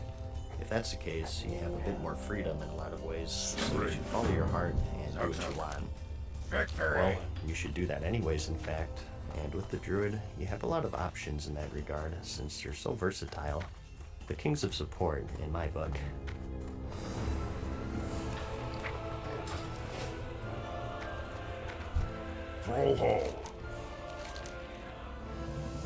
Paladins do battle to protect the world from the forces of shadow. Go forth. Powerful warriors in their own right, they can also call upon the light to heal wounds, create shields of force, and incinerate evil creatures. At least that's what their official description says. You wear heavy plate, and judging from your spellbook, you have a strange infatuation with fists and hammers. What can I help you with? You're the judge, jury, and executioner, with emphasis on the latter. And your three specializations are Retribution for DPS, Protection for tanking, and Holy for For the healing. Horde. For Retribution, you pick up a two-hander and unleash some righteous smiting on your enemies. And for Protection, you pick up a sword and board, and with the power of light, protect yourself and your allies from harm. And with Blood Holy, and you call thunder. upon the power of, Strength. well, holy magic to keep your allies alive. This class What has can also I changed do quite a bit over the years, rivaling the Hunter even. Some of the cool quirks that you have are your blessings. The Paladin has access to a plethora of buffs to aid your group mates. Attack power, stat increases, threat reduction, and much more. Something you may have heard is that these were relentlessly annoying to keep up since they had a 5-minute duration, and with 40-man raids, it's quite a lot of buffing. But luckily, Classic is based off of patch 1.12, where you had the greater blessings, which cost a reagent to cast, but also they had durations of 15 minutes. So these blessings in general are very useful for dungeons, raids, PvP, solo play, whatever. Loktar. They were one of the more defining aspects of the class, and it made them great group mates actually. And another unique thing they got going on are their auras. These are party-wide buffs that increase armor, resistances to certain schools of magic, a thorns buff that deals damage to attackers, and so Real on. blades They never were dull. just as essential as the blessings, especially those resistances, since there were some fights that were based around stacking them. And next, we have the seal system. Basically, these were enhancements to your melee attacks that did a variety of things. We have some extra holy damage per swing, some healing per swing, maybe some mana, and tied to each of these seals was a judgment effect. Essentially, if you cast the judgment spell on an enemy, you got another effect unique to each seal. For example, with that healing seal I mentioned earlier, it debuffs the enemy and any ally hitting it will get some healing per melee attack. And it's the same for the mana seal, and for the holy damage one, it just does some straight instant holy damage. And there's a bunch of other cool effects for all of the other seals. It's a really neat system that was chipped away over the years, ultimately seeing an end in the Legion expansion, I think. And it's another one that really defines the class and stops them from being labeled as just a warrior who can heal. And their job description isn't just for show. Being warriors of light, they have an edge against the unholy undead and demons of the world through some exclusive spells that are only usable against these enemy types. So kind of a unique benefit that they brought to the table whenever you were running a dungeon or a raid that was filled with undead or demons. And another unique thing is that they're alliance only. That's another wild thing that a lot of people didn't know, I think. How could you have a class that's only available to one faction? Isn't that imbalanced? Well, it's vanilla world of Warcraft. Believe it or not, strange elements such as this weren't sacrificed for the sake of that hyper balance that you see in the current game. Again, good sides and downsides, but that's just how it was. Some fights, the Alliance simply had it easier than the Horde, and vice versa with the Horde Shaman, which I'll talk about in a bit. First though, I wanted to get into their specializations a bit more, starting with Holy. As I said, in regards to just raw healing, most people will tell you that priests are the kings of Classic. Paladin healing is very straightforward. You have a big slow cast heal and a flash heal, and if you spec into it, an instant cast. That's pretty much it for their direct heals, but combined with those blessings that I mentioned earlier, it's certainly enough. Retribution spec takes on a two-hander, as I said, and they deal a combination of physical and magic damage through that seal system. The Seal of Command, which is found in the Retribution tree, is usually their seal of choice. This has a chance to proc extra attacks, so they could get quite bursty, and combined with their heavy plate and their ability to heal themselves, and other spells such as their bubble and lay on hands, they're quite tough to kill. It always seems like you have to kill a paladin like 3 times to actually kill him, which makes them quite dangerous in PvP. Rating-wise, they're rare to see since their overall damage wasn't the best, but PvP was another story. Pretty tough to fight. As for protection paladins, they're quite good at AoE tanking threat-wise, but their big problem is that they don't have a taunt, which is crucial. If enemies got off of them, it's a struggle to get them back, and it's something that gets worse over time as your DPS gets more and more geared. Their way of getting aggro was just a threat increase buff, so they had a hard time single target tanking threat-wise. And since they of course use mana as their resource, running out is always a danger that you have to keep in mind. So, rating-wise, most paladins landed in the healer role, since that's what they excelled at. Again, play what you want. If you want to be Retribution or Protection, I'm sure you'll find guilds who'll take you in. It's just that it's going to be harder compared to a Holy Paladin. It all depends on your endgame goal, really. The only sure thing is if you enjoy fists, hammers, and righteous smiting, this is the class for you.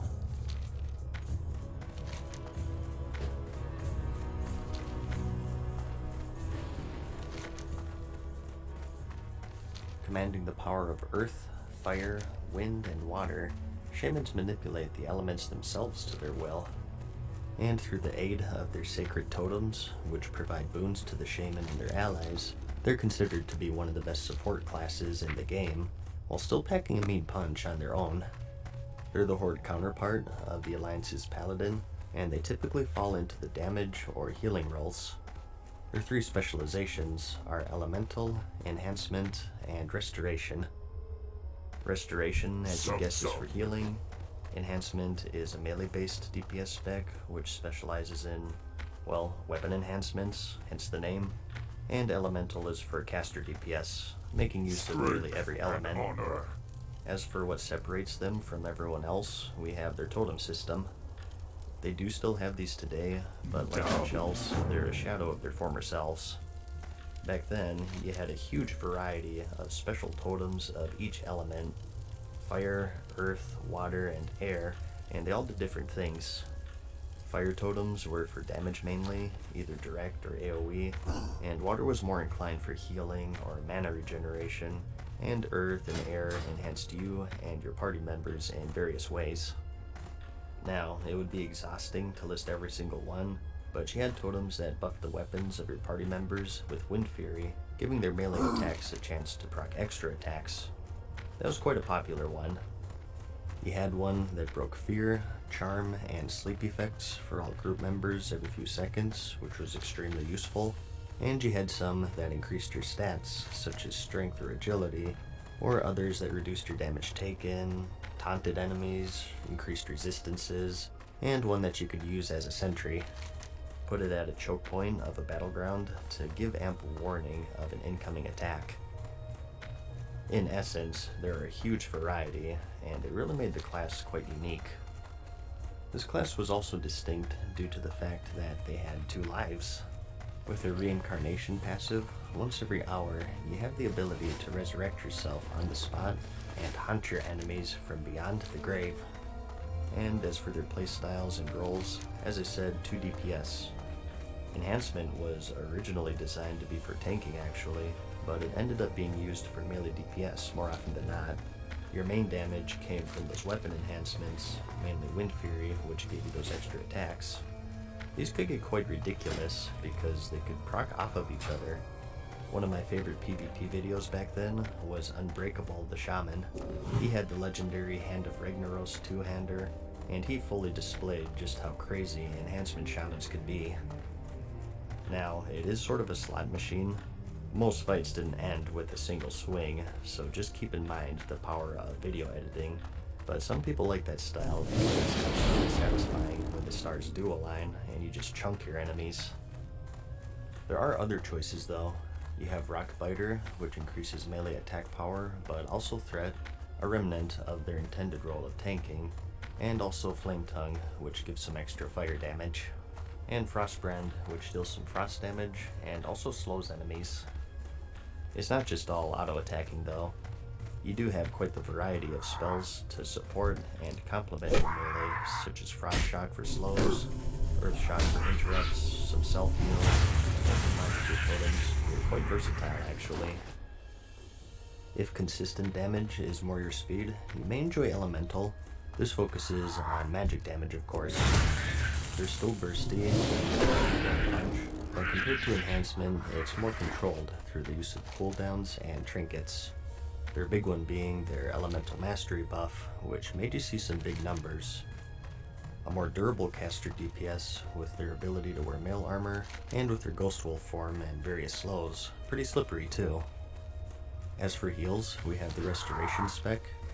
You have the normal stuff that you'd expect. You got a quick panic heal, and a slower but bigger one, and even a totem that heals party members.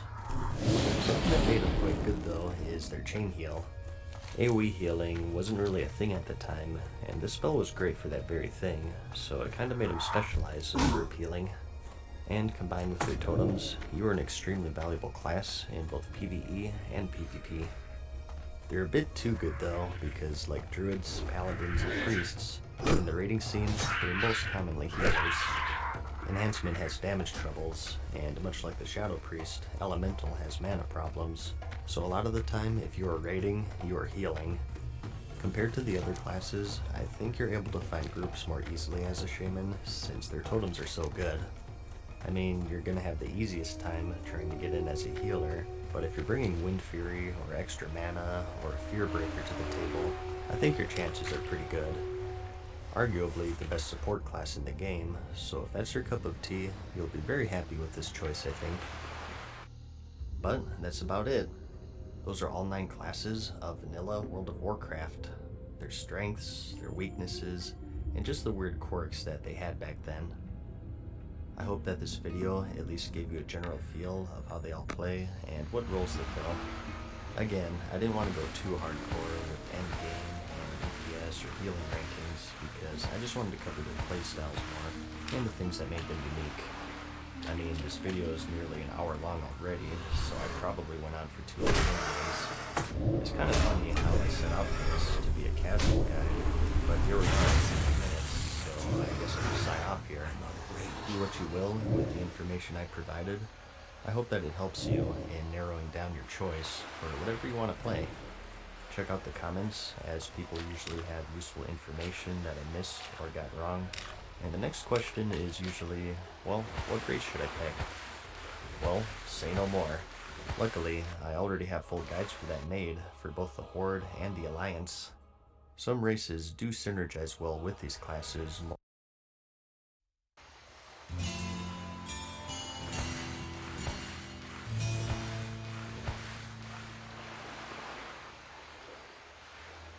Hey guys, what's up? Mad Season here, back with another video for you. The winner of this month's poll is the profession for Classic Warcraft. So we're sort of continuing the that series here. Races and edited classes. So today, the professions. Following the scheme of my other videos, I'll try to cater more to the beginners into the classic scene. So just going over the basics here about what each profession is, and maybe some highlights, popular items of each one, gold making potential, and also strengths for both PvP, and I'll also throw in my personal picks for each class at the end.